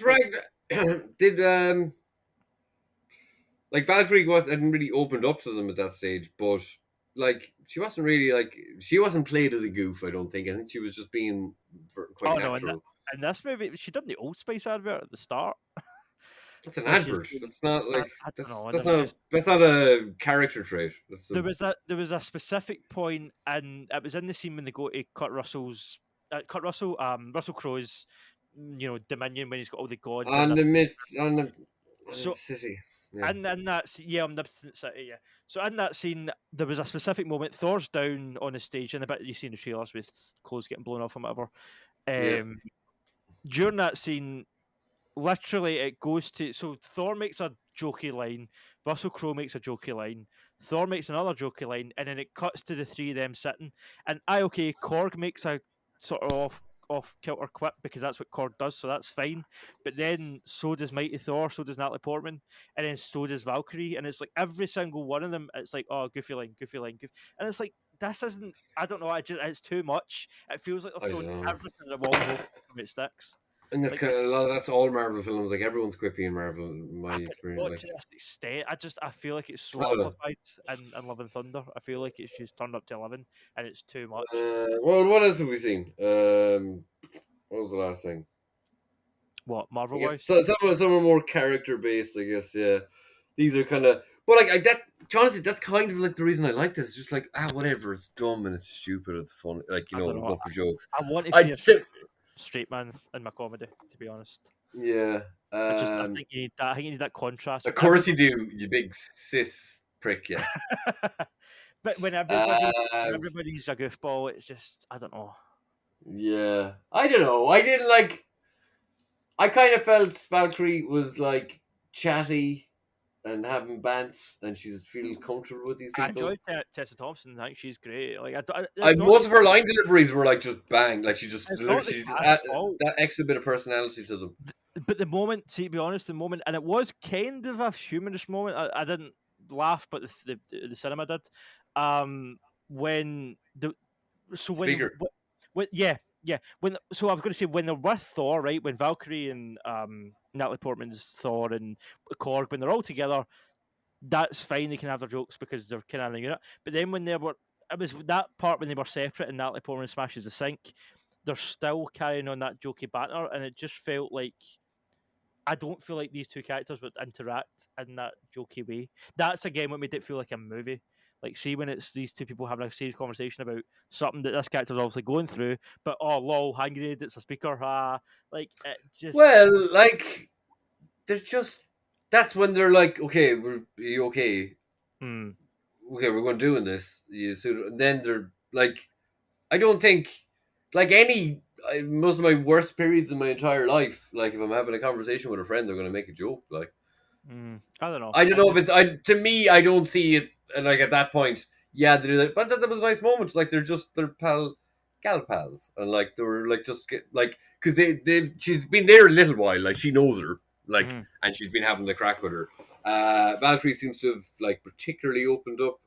I don't know. Maybe she's just like a little bit drunk. She's like they never really resolved the fact that she's practicing an alcoholic in the first one. No, that's not really what I'm getting at. But they have a common enough bond. They're both super fucking strong women. Like she's new to the game, so she's feeling a bit muddery towards her. She's like the king of Asgard now, and she's like, this is someone who's new to us, and like she seems cool. She likes her. I don't know.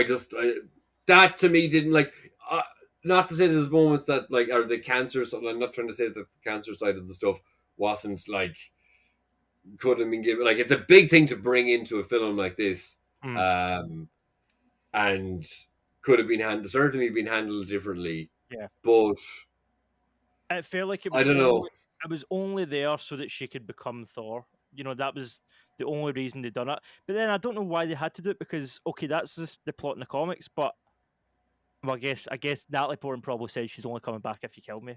That was probably in her sort of agreement, I guess. I can imagine. Yeah, like to be honest with you, I remember, like, I think it was maybe one of the first things that, like, at the very end of it, I had feels. I was very sad that she died. I like Natalie Portman in the role. Like, I enjoyed her in this quite a bit, and I was expecting, as in the comics, well, I know she now is a Valkyrie in the comics, but in the comics, to my knowledge, she dies and then comes back as a Valkyrie. So Right. I'd be surprised if Natalie Portman came back to this franchise, but I was kind of thinking, like, oh, well, maybe they'll do that with her now. I thought I was a bit sad that it was like a bit one and done. But yeah, right, agreed. That's what I was just going to say. Like, I enjoyed her in this role, and I really enjoyed seeing another. I think the dynamic of two Thors is an interesting dynamic.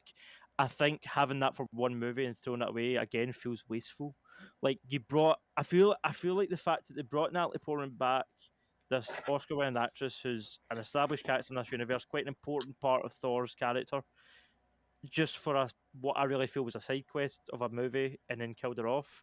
Like, it doesn't seem. I thought she was going to do more. I thought they were bringing her back for a reason. She was going to either have a future in the franchise, or she was going to do something really significant in this film. Didn't really feel like she did. Felt like she took out some generic monsters and then died. Like, it didn't feel like she really had. I didn't feel there was much purpose in bringing Jane back in this movie. I don't know. Yeah. Motivation. I would have just like, but I think it'd be.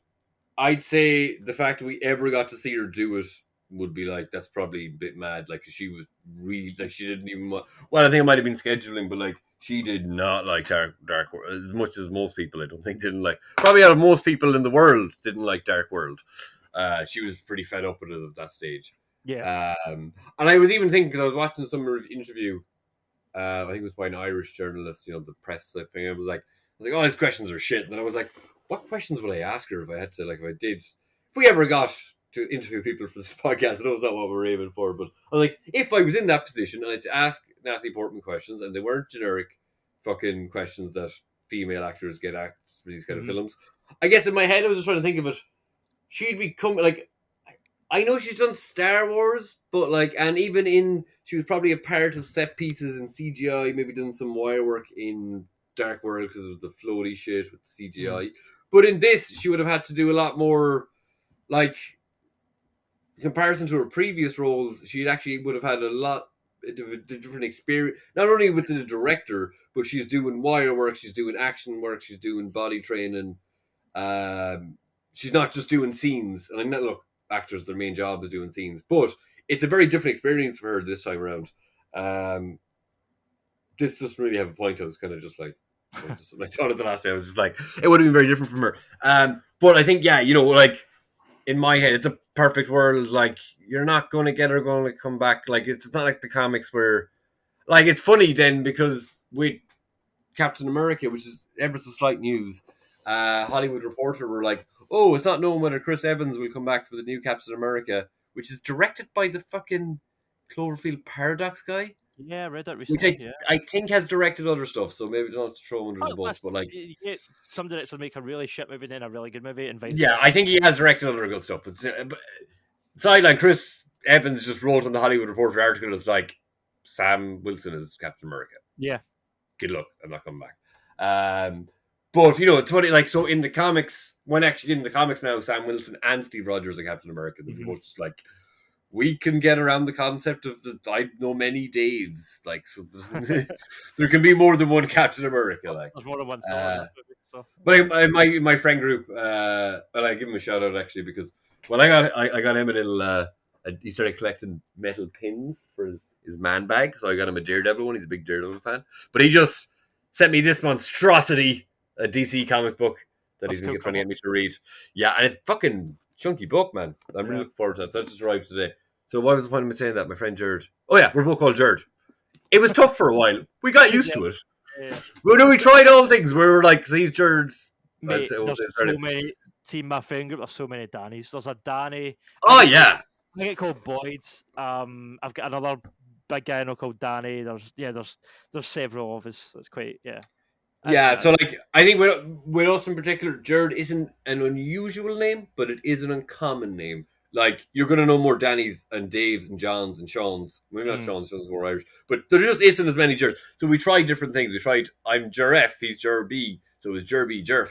And now, literally, all these years later, we're around. People just say Jerd, and somehow we know. Like it's just very occasionally you might look, but you just know, or you might use surnames, but mainly we just use our own names, and it's weird.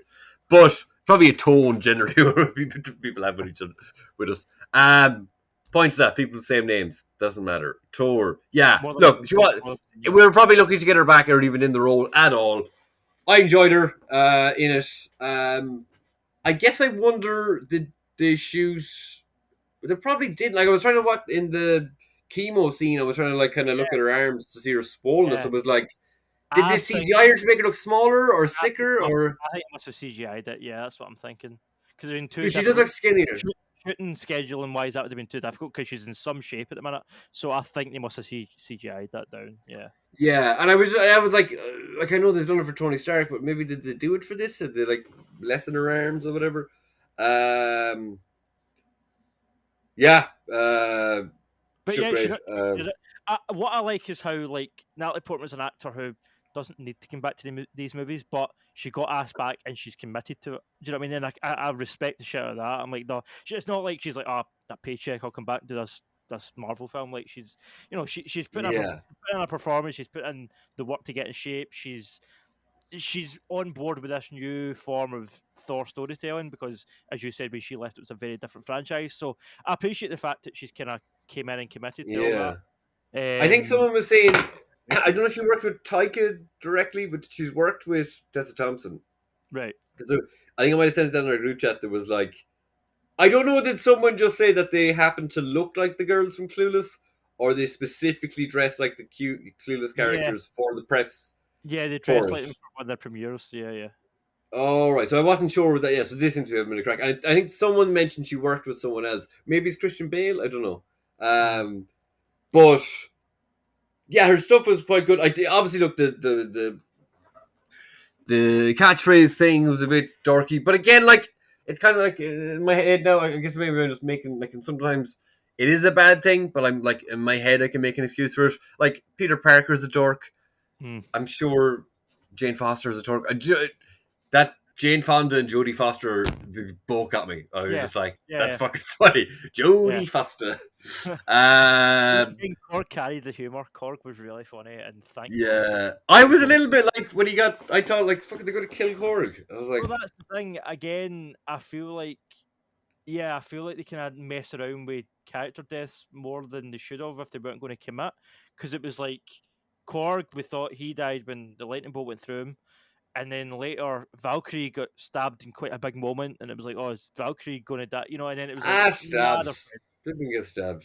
I don't know. It just it felt a bit. Stabs don't mean much. I don't think it's in anything really. But again, I feel like if they had killed either of those characters, I think both would have been too much. But if they killed either Korg or Valkyrie, I think it would have gave the film a bit more higher stakes. You know, the fact that everybody really survived except Natalie Portman, who clearly just came back to die. Yeah, but like, it just feels. Then are you just killing someone for the sake of it? Like, yeah. Is that just like is that organic? That it's a kill that like just raises the stakes or whatever? I think if they showed more god deaths, maybe showed more like literal showing like I know they don't because I think it's a bit of a mystery in the comics, but. Might be more interesting to see fucking Gore kill that big monster thing.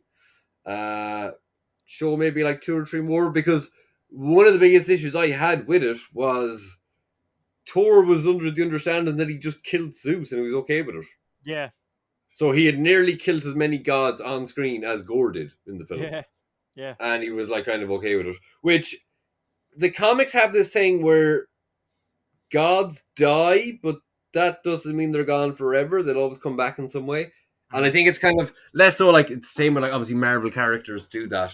But I think like I think I mentioned before about Thor versus Sentry in Siege, where Sentry just rips Ares in half.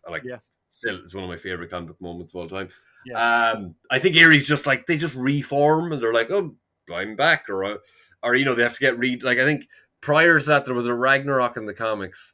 And just before the Bendis run, there was a Michael J. Straczynski run, which is actually where this design of Thor came from, which there is more modern action figures, but that's why I wanted to get this one, because it's one of my favorite runs. I want to reread that, where Thor has to go around and he has to kind of, I think it's kind of similar to the Eternal story, where he has to go around and kind of wake up the Asgardians, because they're like that Dr. John Foster Doe, whatever.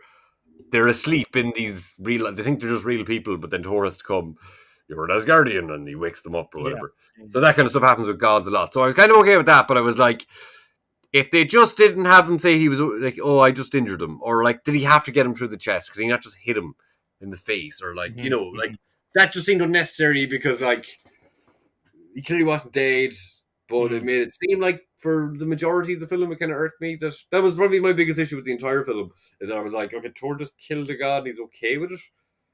And then it's obviously the issue of, why didn't Thor, like, if Thor in this film, his first thought is to go to the gods, why wasn't that something he thought of doing in Endgame? Blah, blah, blah, blah, blah. Why didn't he go for any Avengers here? Well, I guess this guy's killing gods, so he needs kind of higher ups. Jeremy Jans was talking, he didn't like this film either, and he was saying how something else though that Thor always did, even when he was like in his jokey kind of nonchalant phase, he would never do the, what do you call it when he travels through the Bifrost? He would never do that in a public place. He would always go outside in a field or walk away from, where there's people before he would blaze away, because makes this big hole. And then in this movie, at one point when he's in that church full of people, he just booms, does it away, and then it feels like the joke outweighs the logic of the story. Like, oh, this will be a funny moment if we have him wreck this church that they're in. But it doesn't make any sense story wise. It's not consistent with the character. It's like, well, but it'll be funny, so let's just have him do it. And there's a lot of that. The thing there where Jane did the, like, I think it was when they first threw in her catchphrase line that Thor was like, oh, she's making catchphrases. It was like, where the fuck did she think she was going there? Like, I think there was a throwaway line where she's like, I flew around the world twice. Nothing. Yeah. I was like, can you see things if you're moving that quickly? I don't know. Like, you're already seeing what you're flying. Like, it's just little lines like that where you're like, I don't know, write that better. Like, okay, so I think we should move on, because if we're going to get to the boys at all, I think we can probably go pretty short in the boys. I don't think there's an awful lot that we've talked about previous stuff. But we just go to the last. Okay, so they go. We talked about pretty much everything, but they go to. One line I really liked when they were like, some of that romance stuff on the ship I thought was quite good. But like Thor's like, oh, the space dolphins. Oh, yes, the oh Jesus, the twist of my neck that was funny there. Is it a bit Ron Burgundy? But like they made for life in packs of 6. That can't be going. It's weird how you had though these two characters who've got this kind of like romantic history, and yet the biggest love story in the film was really between Thor and these weapons. I was like I seen people saying that they were like, oh well, like they were being fucking they were being, what's the word when inanimate objects has, they were being sentient, which I kind of didn't think they were first time around. I thought it was just how it was played, and there was a little bit of poetic justice. But Stormbreaker wasn't able to travel as well for a second, at least, anyway, because Thor was after Mjolnir. So the thing with that, I feel like there's a lot of stock put into the weapons in the movie, and that's fine if you can kind of count that as a theme, like the lightning bolt, Gor's sword, Thor's hammer, Thor's axe. But it just, I feel like it becomes a bit kind of lazy, because the thing with the villain, this object corrupting someone, they literally just did that in Multiverse of Madness with Wanda in the book. So it was like, that, and now again you've got a character that finds a sword. I think they kind of did and they didn't, and it was pretty loose. And I was some people, because I seen another YouTuber was on about that, was like, oh well, he'd already kind of like, you've seen his reasoning that the Necrosword just physically corrupts him, not that's the mentally. Thing. Like, the whole, surely that's enough. The fact that this god didn't answer his prayers and stuff and let his daughter die, surely that's enough motivation for that character. Why did we then need to have this sword that's also like? I think that's it. Yeah, it seems a bit unnecessary. Well, from what I heard is that like the sword is actually just physically corrupting him and it's killing him, but and it is slightly influencing him, but he'd already made that decision to kill the gods. Yeah. But I think maybe his mind is a bit clouded, and okay, so back a little bit. Yeah, that fight on the mini planet I thought was great. The goats, like I've seen a lot of people going, "Oh, that's just like an old meme." I don't think it is to do with that. I think it's just because screaming goats are funny. Yeah. And they're mad. And like I remember I shared that screenshot a couple of weeks ago where it's like they just look daft and they shout. Like that's I don't think it's inherently tied to him. It's not to a dated meme.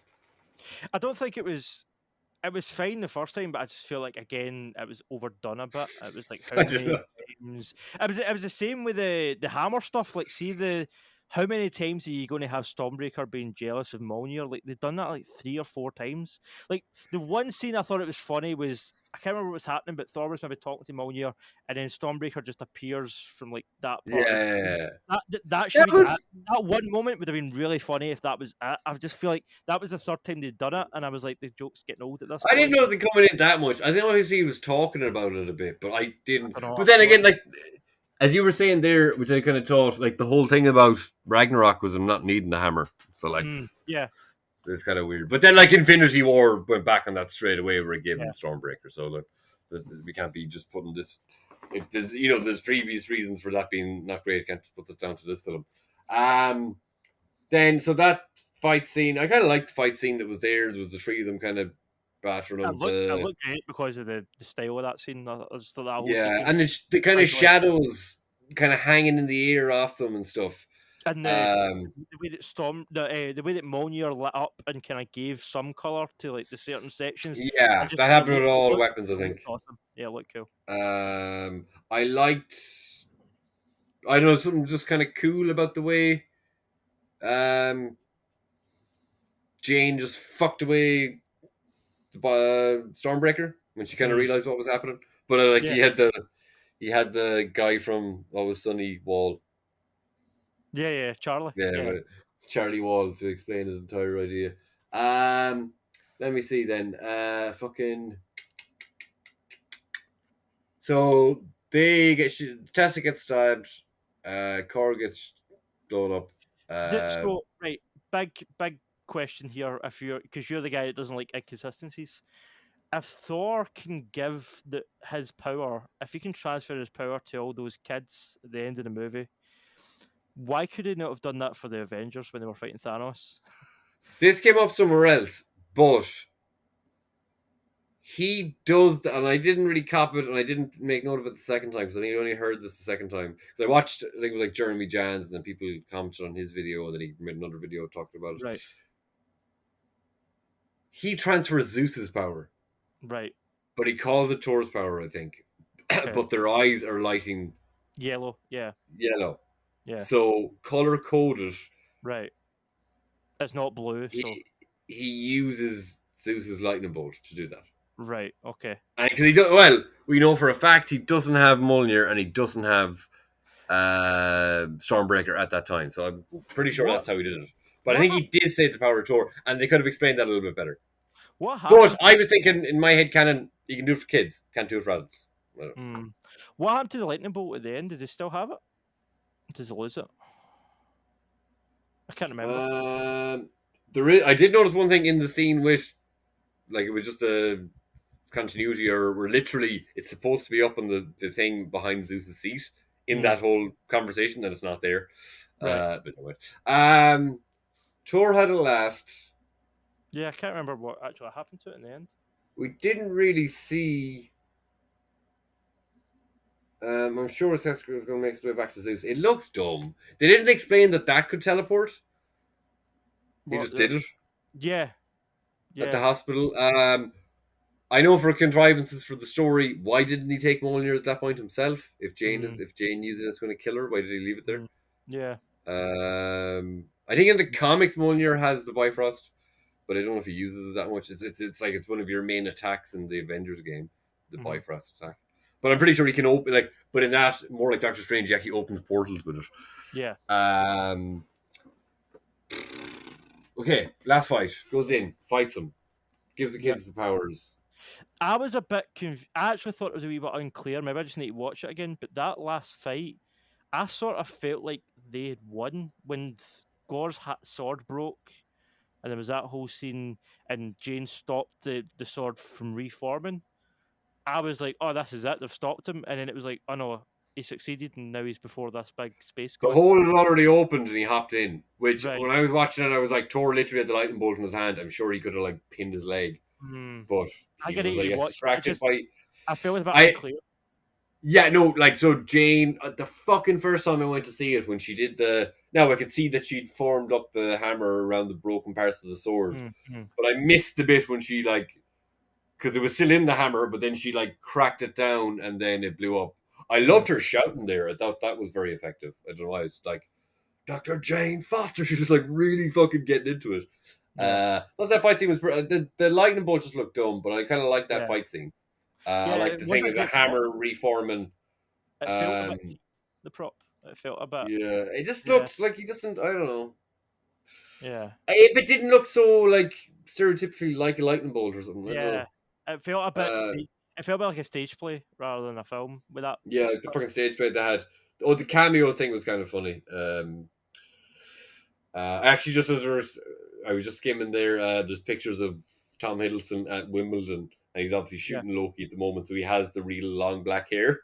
So it just looks like Loki's at Wimbledon. I think I'll get it up here. Yeah, so it was a little bit messy. It's like he basically just had the chance to walk in. It felt messy, yeah. And then it did. You knew that he was going to obviously change his mind at the very end, but it felt like he turned on a dime. It felt like he went from, maybe it's because the sword got destroyed, I guess, but it felt like he went from being super sinister, evil bad guy to all of a sudden, oh, my daughter. You know, it felt like a real quick turnaround. Yeah, he was so determined. He was so evil. He was going to, do whatever he was doing and kill all the gods. And then it was like, oh, emotions. Let's bring my daughter back. Like it felt like a real, pull back from the motivation. But maybe you could blame that on the sword being destroyed. I guess you could. The wish. If he could wish, you can tell we're recording after 10 with the two sitting yawning. The wish. If the wish could kill all gods, why couldn't it bring more than one person back to life or save one person? Yeah, like I know he had a mother. Or for his daughter, I'm assuming. I don't know if it showed the mother at the start of the film. Don't think they did. I don't think they did. No? Don't remember it anyway. I think they might have just buried the mother. Yeah, maybe you've seen her body. Yeah. I was like, could he not have brought back or could he not have wished for, like, he's using that sword, but like if that wish could kill all gods, like they're terrorizing. How did they know about this thing? If it's always been Stormbreaker, they can open it. If only Stormbreaker was only made like 2 years beforehand. Why did Gore die then? Was it because the sword had been the sword? It's like I'm dying, but then he literally coincidentally dies right then. Yeah, again, it just felt a bit like convenient. It's like, oh, he's done what he's done. Oh, he's dead now. And again, with Jane Foster, it's like cancer's. Unfortunately, the way become too dark here, but cancer doesn't kill you as quick as that. Do you know what I mean? It's a way more. Yeah, but I think it's because she used the hammer. The hammer. I don't know. It just both of those deaths just felt like they happened to. Yeah, I guess two very like. Yeah. It was like, you've done your plot now, so you die, and now you're done your plot, so you die. It just felt. And scene. Yeah. Yeah, I don't know. I didn't. That's Chris Hemsworth's daughter. Oh, really? Yeah. I didn't. Well, that's what I was. Didn't recognize her, but I didn't look. I didn't guess it. The best part, I know that Tychus kids were in it too. I think the Tychus kids were the kids in the cage. Some of them were Tychus kids. Oh, and both Thor's kids. Thor, Chris Hemsworth's son. So I think he's two sons and a daughter. Because I know one of the flashbacks of young Thor is him. Yeah. Or maybe that's in a different film, and then the other son is. I think all his kids are in it. Yeah, but whatever. And his wife apparently has another cameo in it somewhere, but I don't know where. Yeah, I don't know. My kind of favorite part of the film, I guess, was probably that last sequence because again, you had Korg. Was that a beep you heard? Yeah, that's on my side. It's the washing machine. Yeah. Yeah, listeners as well. That was me. In case you're wondering, if you're driving, you're like, "Who's that noise?" Yeah. So Thor, at the end, and the wee girl. I think that was the most exciting part of the film because it was like, oh, this is an Yeah, interesting dynamic. it was fun. Him making breakfast and making her put her shoes on, and she's throwing this fit, and she's got obviously superpowers. I enjoyed that dynamic in that sequence. I enjoyed Korg's narration when he was Dwayne the Rock Johnson, and they made another Korg, and my body grew back, and like I enjoyed that whole end sequence after the death of Jane. I thought the end of the film was great. That probably I think that probably put it up a point for me. Like I scored, I'll give away my score. I like my review below if you want to read it, but I gave it a 4 out of 10. Those 4 points for me. Blasphemy, because they're gods. The 4 points for me was a point for Korg because I really think he carried the humor. A point for how good the visual of the Shadow Realm looked. That's 5.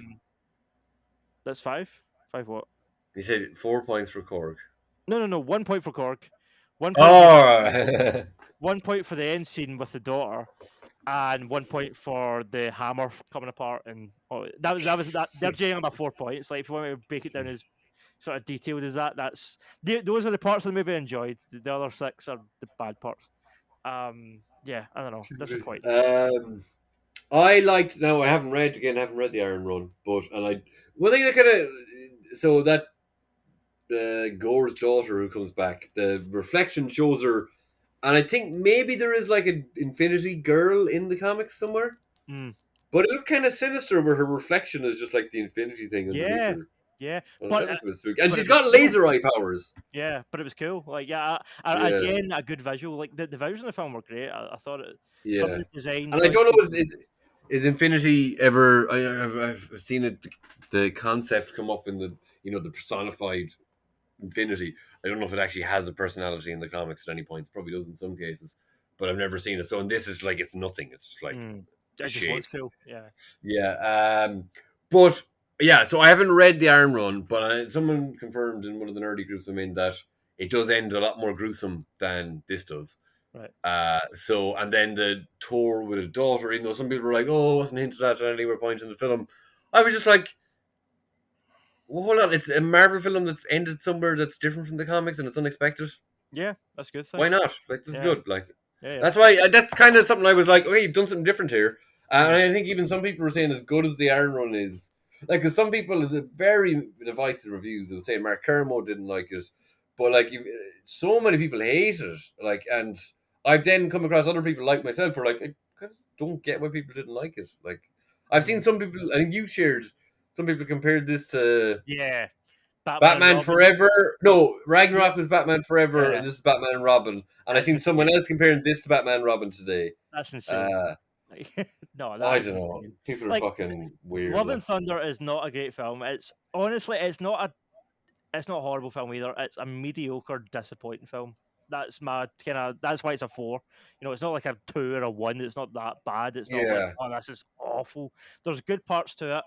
It didn't live up to what it should have been as a Taika movie and as a Thor sequel and as an MCU entry at this point in the saga. I think, looking back more, I sort of think that of Doctor Strange too. Like, because I do listen back to these podcasts I do. I like the sound of my own voice. But yeah, it's tough for me to listen to the Doctor Strange episode where I'm just like, Doctor Strange, Doctor Strange. Like for the whole thing, I'm like, I don't know how actual people would listen to this, but like, yeah, comparatively, yeah, prove me wrong. But yeah, I at the time I think I had a lot more issues with that. With this, I'm just like, it's dumb. It's as watching Point Break today, dumb, young, and full of cum. It's just, I don't know, it's fun. I like it. And I'm normally not the type of person who would say, "Oh, you can just turn your head off and watch it and enjoy it." I just did. I just thought it was fun. I thought it was dumb, and I liked it. I don't know. What would you give it a 10, and where would you rank it in terms of the other Thor movies?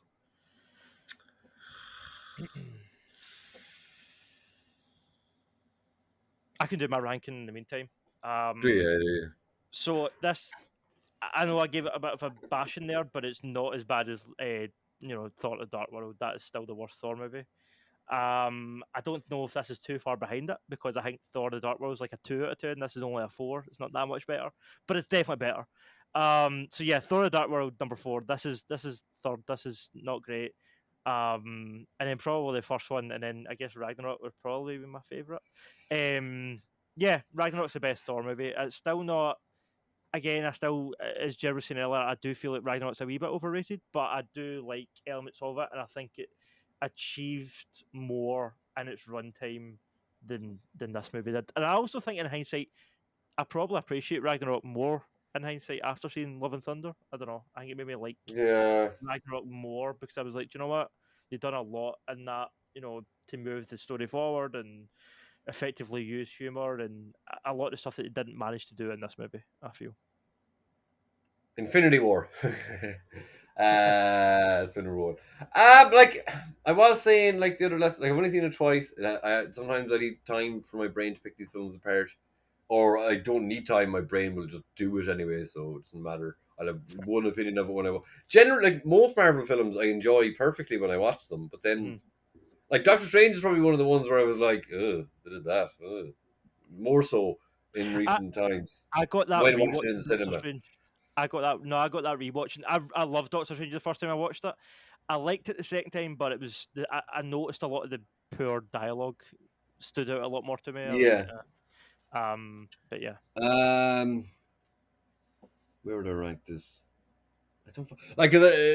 I guess that's a good bit of time. Currently, I think I enjoy it. Like even thinking back that Loki scene with Thor in Ragnarok, but I think Ragnarok this to me, I think what I liked about this more, it was more consistently goofy. It wasn't, and it did get serious at points, but Ragnarok fucking took me out of it a lot more when I went to the goofy and less of Ragnarok's joke. The humor in this is probably dumber than the humor in Ragnarok.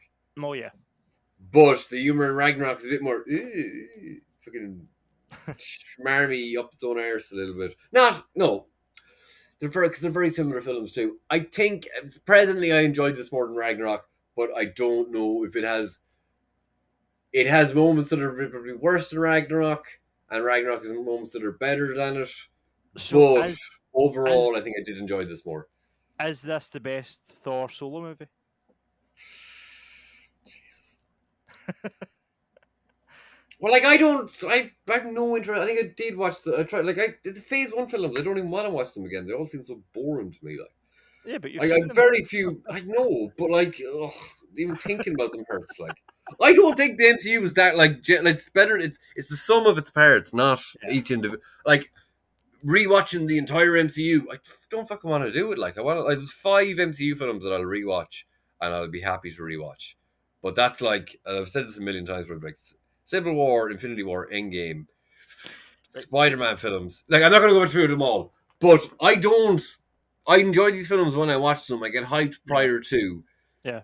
Some more than others enjoy more, but like Jesus, like fucking most solo films I don't like. I honestly don't like. If they're not Spider-Man, I don't really care normally. I'm like, oh, I'll watch it because it's Marvel and it brings the big TV show that it is along. But I don't really like. There's very little of the solo films do much for me, like, or that I really want to rewatch them. Like I don't think. Yeah, look, I give it a fucking.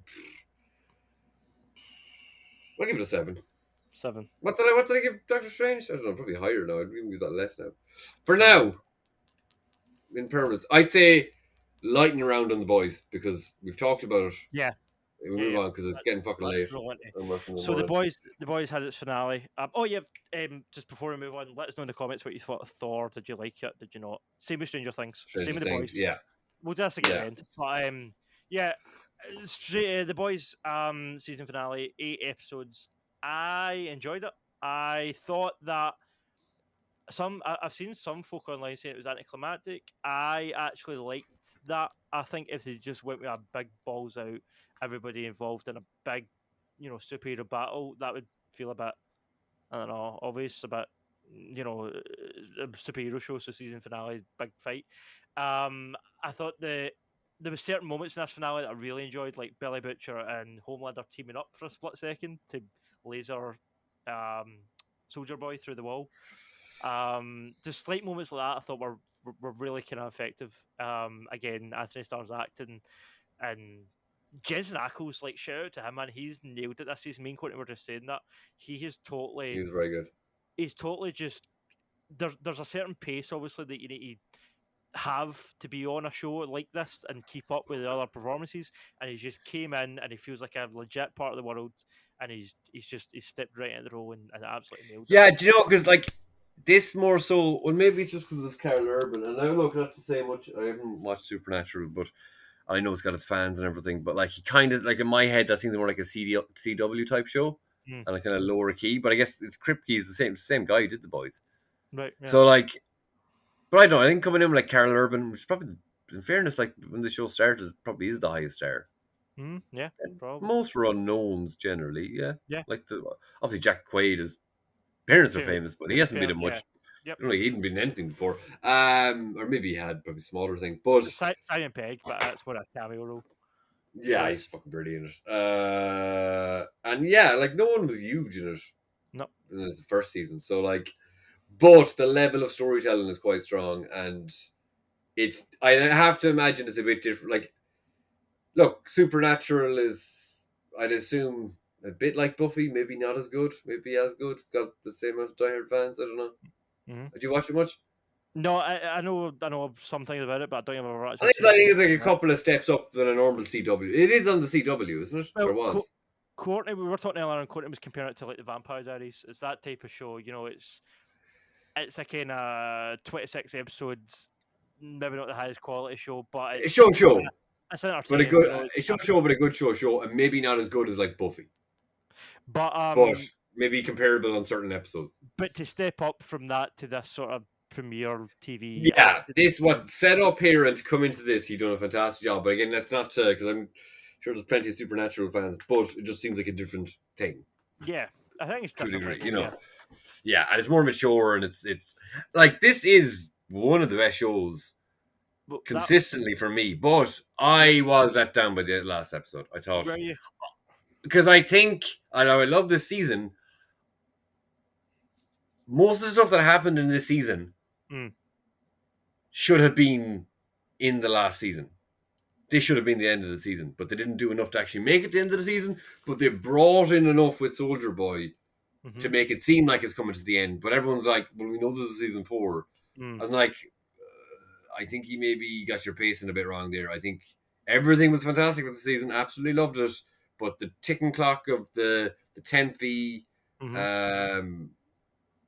I think he should have killed Homelander. And like, I know Queen Maeve, the character isn't Irish, but the actor is. I think they did her dirty. They left her to just fight Homelander by herself. I love how she I didn't expect her to be able to put up such a fight with Homelander by herself. Like, because she was literally just left to fight him by himself. It was a whole thing. Which then makes it more interesting because, like, or I guess it comes into the power level thing. But like, that's the thing of power levels. That's something that's taught of in this show. When you see the 3-way fight from the episode before or whatever, you can see that, like, it's visually told in the storytelling that Homelander is stronger than Soldier Boy. Yeah. You can see that because when he grabs him by the throat, and even though they've been knocking shit at each other, you can just see at that point, Homelander is physically stronger than this guy. Yeah. That's clear as day. Like, I guess we never really saw a hint of that with Maeve before if she could actually take on Homelander. I don't know. We know that, well, at least at the time, maybe it was just because he was younger, Noir isn't as strong as Homelander. Well, look, Homelander puts his fucking fist through Noir. Poor Noir. I just kind of think, like, okay, it's a kid that we can't risk hurting, but, like, they could have got him out of the way. And now, like, they probably fucking should have killed him too. Like Hitler is a baby thing. Like, he's that young. And, like, it just felt like, and I've seen a lot of people saying this online, we're back to square one, but it's only slightly different. And it's just like everyone teaming up against, it's like, or even the bit where they were about to go to Vought Tower and, oh yeah, let's just lock up the girl and Starlight, 2 other soups. And we'll just go with this guy who we don't even know if he's going to side with Homelander when we get there because it's not clear. Why would you just throw away 2 soups? Like, yeah, and like even me or Starlight, what's the character's name? I know Lane Moriarty is the actress' name. What is her name? Starlight. Because they always call her Starlight. Erin Moriarty is the actor. Aaron, yeah, not Elaine. I get that up. But let me just see. I was trying to look her up on Instagram, but this is going to give me the actress's name. I don't think it really matters. Annie. Okay. Like Annie said in the previous episode, I think if we got about 7 people, we'd probably be able to take him out. Like, I didn't think it was probably that clear before, but they've got it to this point now, and like next season, like Butcher's going to die. That's kind of we're jumping around here, or I'm jumping around here. Sorry. The way they set it up, the temp fee is fatal, and Butcher's going to die. So that one little driving force they had with that, like I know a lot of people were saying they would have hoped that Homelander would have been depowered, but then maybe he went for like the presidency or something, or like became a politician, which is obviously came in with the head popping lady. Yeah, is in running for as vice president. Yep. That happens in the comics. Yeah, I just think that it was just like it was all built up against Homelander, and then everybody's just on Soldier Boy, and Homelander's just there, and like Homelander, it's still far more sadistic than like Soldier Boy's old fashioned or whatever, but like he's exploding by accident. He's still a horrible person, but Homelander's a homicidal monster, like. Yeah. And like I see what you're saying about the progress thing, but I think the biggest difference is Ryan, the kid. I think he has went from being like a kind of vulnerable plot device to be fought over to that smirk at the very end when Homelander blasts which lasers the guy's head off, quote unquote libtar's head off. And then the reaction from the stepdads. Yeah, but like, that's what I found really interesting is like because like the Trump has been Homelander's Trump or whatever, and like things have gone so crazy. And I think a lot of people are mentioning like Trump said something like I could shoot someone and I'd probably still be in favor. So like they actually have to take that step now in the show to keep it as a satire. Because like I was looking at superheroes, whatever, but like it's so close and it's so on the line that they have to push it that step further in this world to raise the stakes, kind of thing.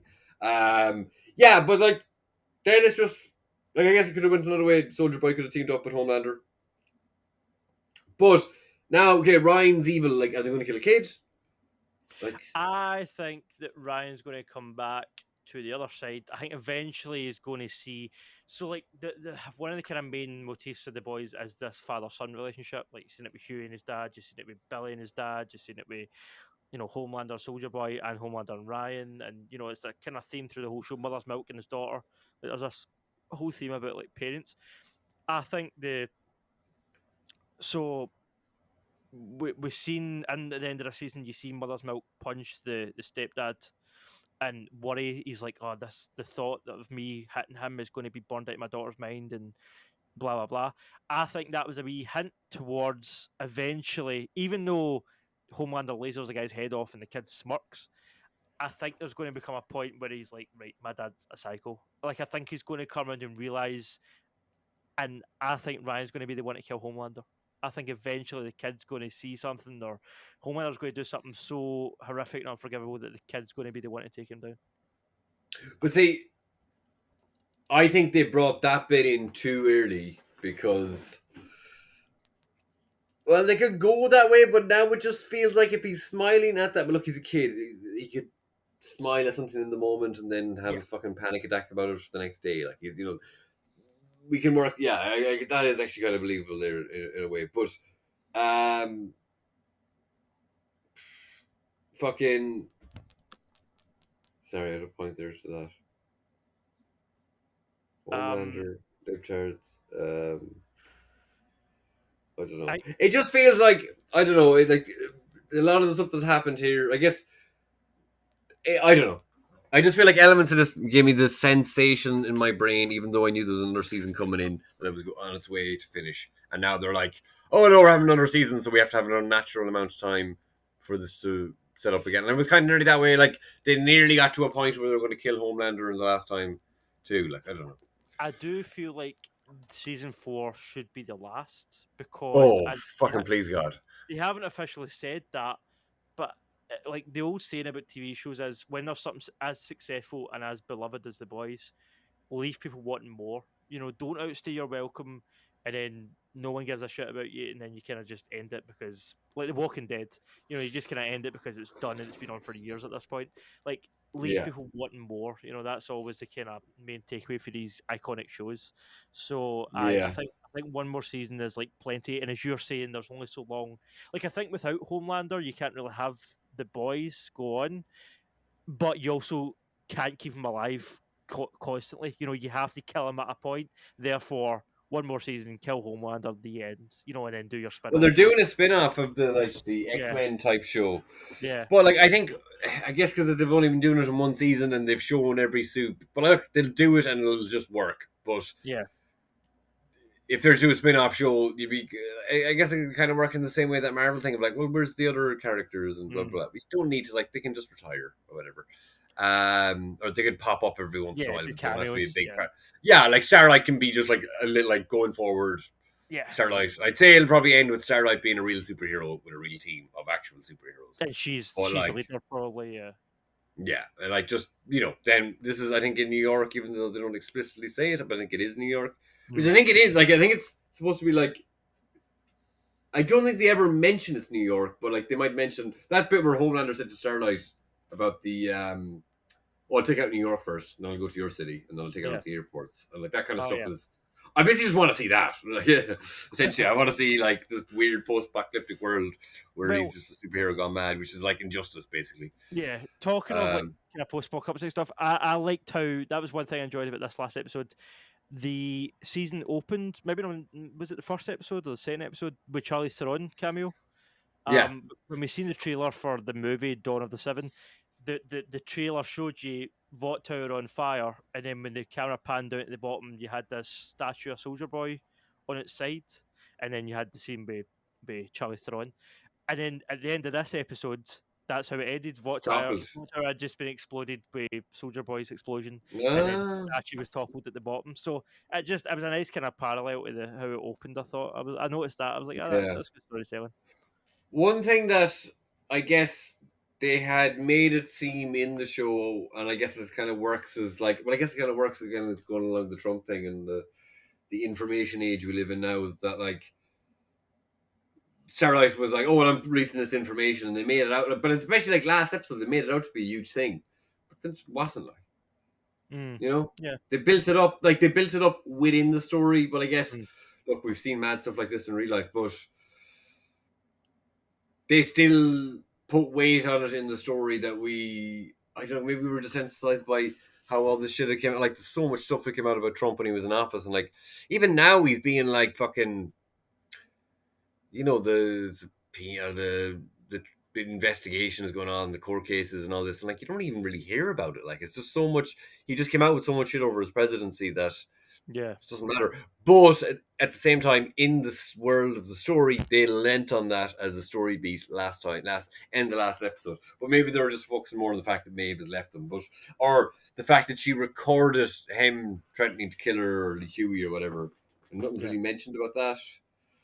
I don't know. I guess I felt they done Queen Maeve dirty. And then someone was mentioning, we've seen that Yui has figured out a way to power up Starlight, or to empower her, kind of. Yeah. But then she just knocked Soldier Boy on his ass for a second, and he got that straight back up. But maybe she could do something like that against Homelander in the future. Higher level, yeah. Yeah. She doesn't appear to have super strength at all. No, not really, no. We've never seen her use it, had any, She only seems to have those powers. What I think was interesting as well with the whole Temp V wearing off. I'm surprised they haven't had a scene yet where it wears off during a fight. See if one of them had Temp V and IOK is doing his laser eyes, and then at one point he goes to do it and he can't, because it's worn off. I think that'd be quite an effective thing to use. Yeah, but I think if you're that close to Homelander, I wonder how they will tackle that going forward though? Because Billy in the comics becomes a bit of a villain towards the end. I wonder if they will. Sorry, who's Billy? Billy Butcher. Oh, okay, yeah. He kind of goes off the deep end and he decides that all soups have to die, whether they're good or bad. I wonder if they're going to do that because he keeps the line "scorched earth" keeps coming up, and in the comic that's what he says. That's his kind of catchphrase, "scorched earth," and that means no soups, like including Nanny and the female and everybody. Like, doesn't matter if they're in the boys or not. He doesn't want any soups about, kind of thing. He becomes almost But is he like extremist? Is he using Compound V at that point in the comics? Yeah, he's using Temp V. Yeah, he's using Temp V. So he's essentially like being a soup. But he's included himself. He's going to like end himself at the end as well. Like him included. Like he's wanting all soups going. 2 seconds, right? Yeah. So I wonder if they will. I wonder if they'll go down that route. Just because he's got this kind of time of 12 months or whatever it is he had left. I also wonder though if they're going to. I think they won't, because that's how the comics ended it. And again, they're doing things different in the show. Like Black Noir's different. He's not a clone of Homelander and stuff. So they're clearly not going against the comic, which I'm up for, because, like you were saying earlier, it's unpredictable that way and it's better. I don't see them making him as much of a villain. I think what I wonder is though, will they? Could happen this season if it was going to happen. I think. I know that Billy wouldn't ever put it in himself because he hates soups, but could Huey inject him with Compound V, like permanently make him a soup, thinking that he's saving him? Because I guess that would get like the whole 12-month thing. If he just took Compound V, then it would be. If they're in this and But I know that he would never. Man, if I was Huey, if I was any of them, I'd be like, yeah, like we're going after soups. Yeah. Yes, use Compound V. Yeah. Whatever. If we're not soups by the end of it, we're not soups. But like, also, well, exactly. That's the thing. It might not be. Like, Billy doesn't want to take it because, it makes him a soup and that's the thing he hates and stuff. But see if you take it and then Soldier Boy blasts you, you lose your powers again. Like, we've established that with Kimiko and... Yeah, but can we get to Soldier Boy? Can we get him? Yeah, like, you're not just going to administer it like it's a medical procedure for you. You might just fucking chop your head off if you do it. In that world, even just the off chance of running into us, if everyone's a soup, it's I don't know, maybe some weird kind of fucking justification for guns or something like. But in that world where like everyone just gets exploded for no reason by all these actions, my once an episode air quotes, like I fucking take it. Like if you're going after people with superpowers, okay, maybe have a limited amount. Take out some insurance on yourself. Like someone's going to come after you, even if it's a fucking CIA or Vought hired assassin who doesn't have superpowers. Someone's going to try and shoot you, like like it's a short life you're living, and like I'd fucking take that shit in a heartbeat. Like, just for and like even if they didn't have to, like I know it's story wise or whatever, but like they don't have to use it. I mean, actually, it could be a cool, like I don't know. They don't have to go around being superheroes or anything after that, but you just have like you won't have to touch your health insurance. I don't know. You touched on something interesting. No, a parallel was the gun thing that you mentioned. That's kind of justification for having a gun in the US at the minute. That is probably quite a quotable line though for gun control. Like, I hope I never. I'll buy this, but I hope I never have to use it. That could be the Compound V thing. But that's interesting because they definitely aren't above taking on political issues and satirical. One of the signs when Homelander flies down is like God, guns, and Homelander. Yeah. So they're just doing a direct commentary on what's happening, but adding in soups. They even there was a guy that had the horns and the fur coat and stuff. Yeah. That's immortalizing that cunt. Sorry. I know. What a way to be remembered. Should we... Do you have anything else to say about the boys before we wrap up? Because we've been going, Christ, nearly 2.5 hours. It's a little bit let down, to be honest with you. Especially because even like in the scheme of this season, episode 7 was so or whatever 6, the one with the fight, Herogasm. That was awesome, but I was like, this is. Speaking of Herogasm, it was a bit premature. So like, I don't know. I just think like let me see. It's like it's like you're in the middle of a dinner and they just start eating dessert. And you're like, okay, the coffee next. Oh no, now you're having the main. I'm like, what? We had some dessert. It's like it just felt like they brought it to a place. I don't know. They're going into foreplay here and different terminology. Going back to the herogasm, but like it brought it to a point where you're like, oh, we're finished, and then like, no, we're not at all. It's like it's kind of like I never seen Lord of the Rings from this property, but I seen like the 5 endings of the third one. Yeah. Like I just sat down with Housemate at the time was watching it and I was like, this is fucking horrible. Because it puts your brain through the motions that this is going to end now, and then it doesn't, and they're like, oh, fucking well, stop. I hate to say this, but apparently the Duffer Brothers said that that's how Stranger Things is going to end. There's going to be a sort of 5 different endings to Stranger Things, so we'll see how that goes. I think with the boys, I think as you said, it's been so consistently great. I don't know if I would say that 3 is a better season than the previous 2 because they're all great, but I don't want it to overstay its welcome. It's like it's great just now. Do one more season, wrap it up, go Homelander, and then be done with it. But they haven't, unlike Stranger Things, they haven't officially said the next season will be the last. So who knows? But I hope it is because you need to kill Homelander at some point, and without Homelander, you don't really have a show. So one more season, and then kind of leave it there. I reckon. I don't know. I think they just got so close, and then the kind of writing of it of like, oh, Homelander or Butcher was a bit of a prick to the kid at the start of it. And that's just what turned him. But like, look, he's a kid. Like whatever. But then I guess like he just comes in the last episode and he's a big plot point. So it's like I'd have nearly preferred if this season was like a season and a half and they killed Homelander at the end of it. Like getting to this point and then they're like, but not even the fact that Homelander is just there around them, and Maeve is holding him off. But if Maeve wasn't doing that, he'd have killed them all. Yeah. Like, who's to say? Like any of the humans there in the boys, like he could have stopped. Like they're busy fighting Homelander or Soldier Boy. He could have killed them all. It doesn't make any difference. They're not making any difference towards. They're making fuck all difference towards fighting Soldier Boy anyway. And like the fact that they're just like they're going, especially Butcher's going there. He's worried if Soldier Boy is going to even if Soldier Boy is going to turn like by the skin of his teeth. Soldier Boy still wants to take out fucking Homelander. Yeah. And then he turns against them. And then, like, literally turns their back. And then, I know fucking Butcher's like it's the kid and it's his ex-wife's kid and he made a promise and blah, blah, blah. But Homelander's a monster. He needs to die as soon as possible. Like, and Maeve was the only one with the right piece mind frame there. And they kind of just left her to hang. Like they could have. Interesting that they kept Maeve alive. I thought it was an interesting choice to show her getting away. Yeah. Like some people were saying, like I guess we don't know. Is it Kimiko? Is the name of the the girl?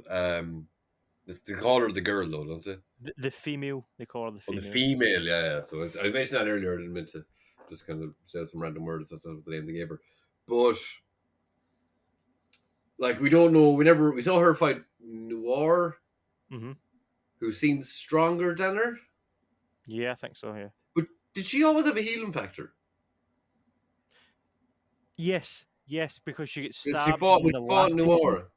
Yeah, she fought Noir. Season 2, I think we thought she was going to die at one point, and then I think she wasn't necessarily durable. It's just she has a healing factor. Yeah, I think so. So I don't know. But like so strength wise, but then even like it was Maeve Starlight, and that's why I kind of thought Maeve was. I didn't think Maeve was like. I wouldn't have thought Maeve was comparable to Homelander. Strength wise, but I kind of liked. Again, I don't know. She's a plucky fighter. People were complaining online, like, "Oh, how does she hold off Homelander?"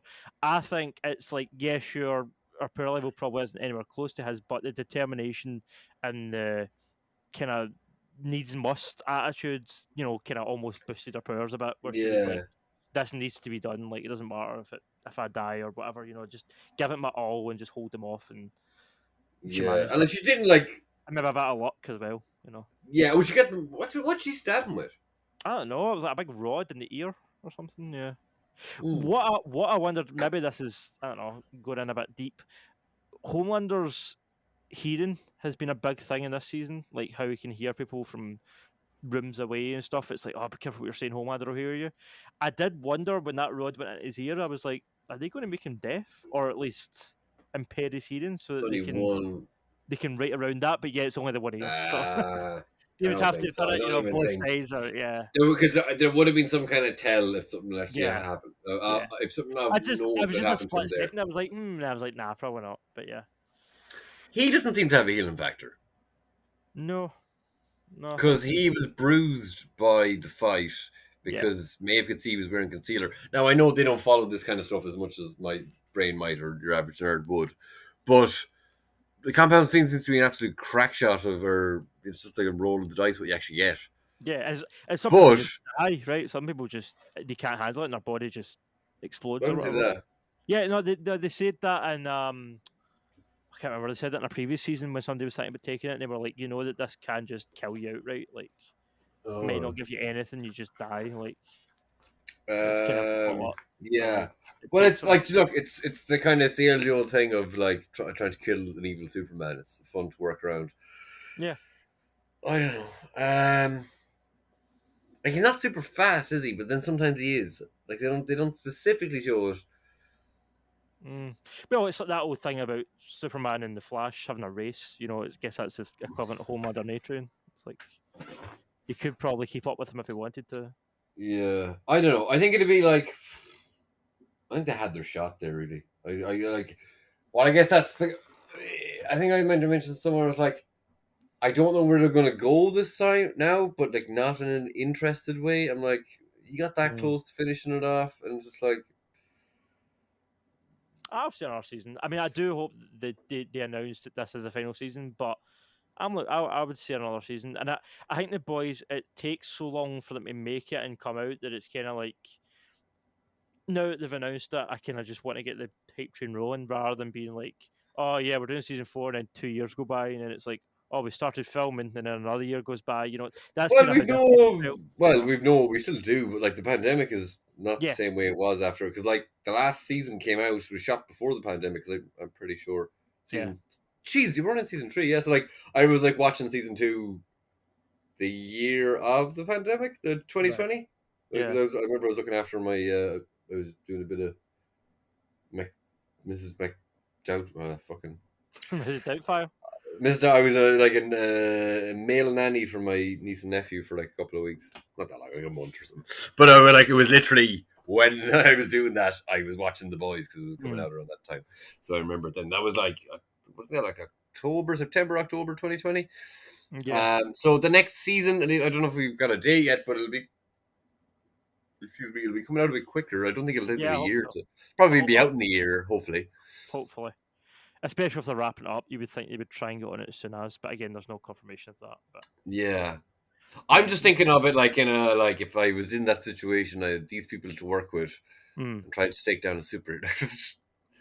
What's being a nerd if you don't have these thoughts? Like yeah, I'm like I guess from this season, they just need to like it just seems that anyone who's taken Compound V is a monster. So they just need to find enough people to get some permanent Compound V yeah, and which they can find get because good people. they got it for Kimiko already. Like, what's Well, her name? Starlight got that from Vault, I think. So Yeah, but you could get more. yeah. Well, yeah, I guess like sort of like they've written themselves in a certain way. Like, oh, well, I know you're using this temporary stuff, but like if you're going to go that far and you want to get the job done, get proper Compound V, build up a team of about 20 people who you trust, and just fucking gangbang them. Well, you know that Huey can take it, and he doesn't. He can teleport. You know that Billy can take it, and he's kind of got super bulletproof stuff and laser eyes. So He really looked out there. I'm surprised that nobody has. Homelander's like one of the only characters that can actually fly in the sun, right? They're the only two that can really fly in this show, which is interesting. Well, Starlight can levitate. Don't know if she can fly, but she can levitate. Well, I think Maeve kind of said that she could. Right. Or so she said something like, "You didn't just blah blah blah. You flew." I wonder if we'll see some kind of air battles in the next season. That would be quite cool. We've not really had that yet in the boys. kind of like Shazam ish. Well, like comics wise, like Starlight's a glass cannon. Like she's not even a glass cannon. She's like a glass handgun. Like she's fucking bald. Like she always just like fucking the eyes light up and shit. But like her light powers don't actually do a crazy amount. Like they're more just like a force push kind of thing. They don't seem to do much. They kind of build them up a bit in the show. But like I'd say Homelander kill her at a punch. Like yeah, I guess. Because she doesn't even seem to fight people either. What do you she mean? only seems to use her like light powers. I've never seen her. Well, she has done some punching. When the girls do get it done. Frenchie's accent is fucking horrendous. It's worse than I was just like so many times. I think he's supposed to be playing high and drunk now this season a bit more. He takes an awful lot of drugs. He's an addict. Wait, give him some compound V. Yeah. And also, I mean, Frenchie and Kimiko, they're not getting their happy ending, are they? As much as we all want them to, I don't see that. I think that'd be too nice for this show. I don't know. They could. I really don't want to read the. I guess so many people hate the comics, and it's like the show's amazing, but I hate the comics. I don't want to read the comics. I don't think they'll end the comics the same way they did. I didn't love them. Oh yeah, it's very something. I even heard someone. I think I heard how Homelander dies in the comics, right? Which is yeah, yeah. I don't know. They just, but see, it's just any soup they introduce is a monster. Like Starlight and the guy who Homelander killed, who was her old boyfriend.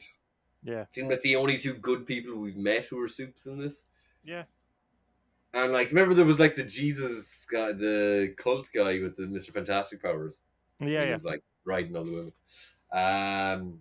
So yeah, they just like I said, it's kind of a part of the show, but they need to get. But who better than these people who've been fighting with all this time? Get compounding for these team, like even Mother's Milk is like, oh yeah, well I don't want to. Well, what the fuck are you gonna do? Like, you're not super powered. You need to kill one of the most evil people ever.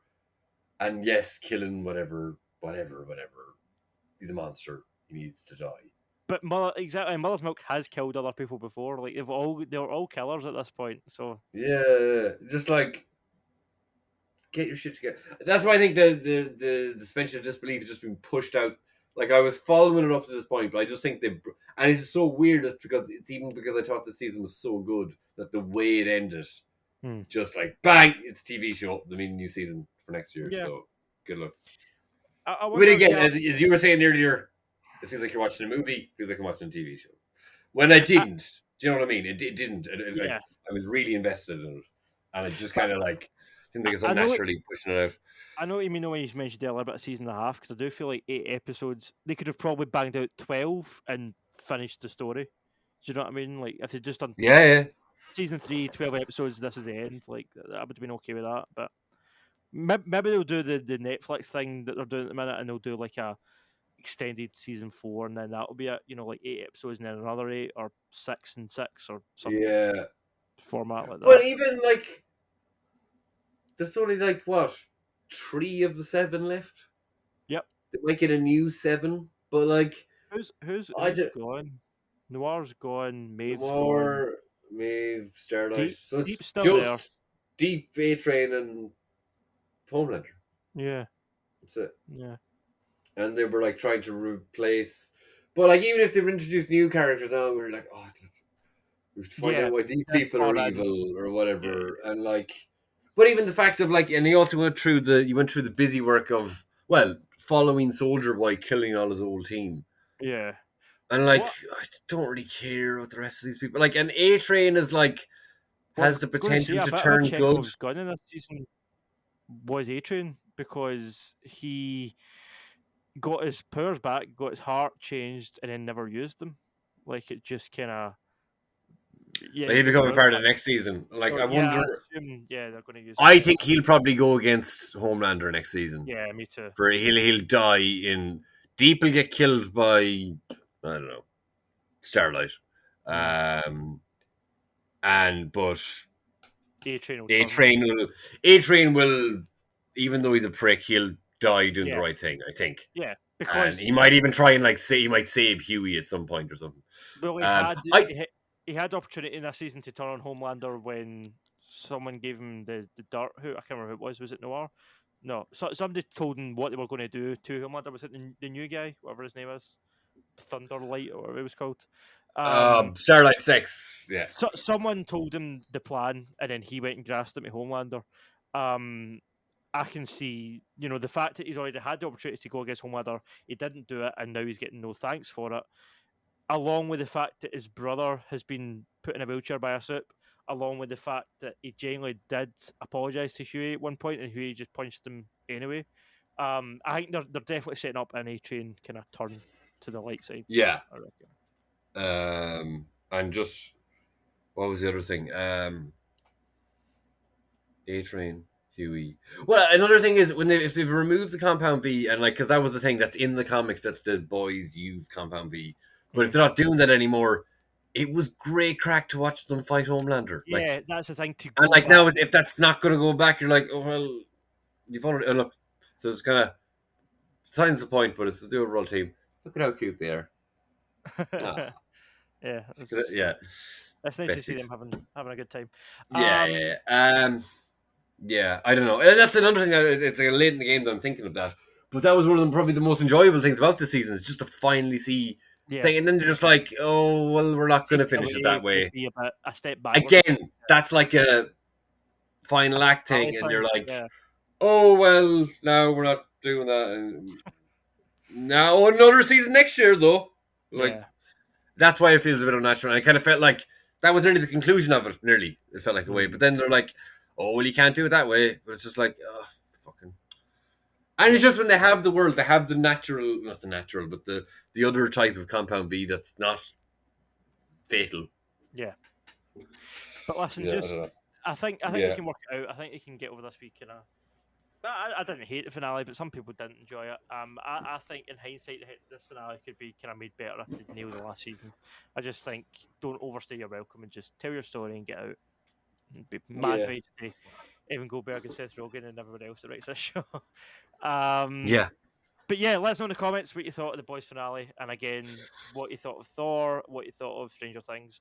Thank Christ we didn't do news this week because we're almost at 3 hours and that we'll talk about 3 things.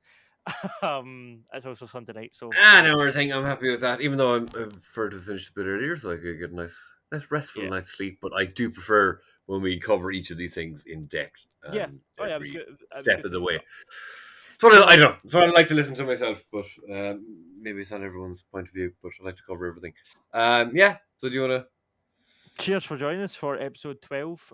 We'll be back next week to talk actually again about news. We'll cover God of War trailer and release date got announced and other shit happened. So we'll Hideo Kojima being accused of shooting the Japanese former presidents.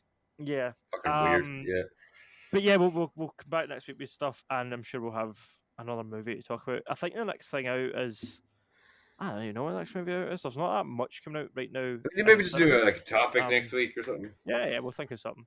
But anyway, cheers for joining us. Cheers for joining us. Thanks for coming on this late at night, Jerd. And cheers for subscribing, leaving a comment, leaving a review. If you don't do it, Jerd will come to your house and bash you with that hammer. Stay tuned. Stay tuned on the socials, Facebook, Twitter. Can send us a DM. Give us a topic idea, or tell us that we're all wrong about stuff and Supernatural's actually the best show that we're not watching. Check out my stuff on Keen Gamer. I will link the Thor review below. And stay cool, broskies, and see you all next week. Get your old fans going. See you on the next page. Absent host Massimo would say. Maybe Massimo will be back next week. That would be nice. But yeah, we'll see. The old bollocks. Yeah. All the best. Good luck, boys. Catch.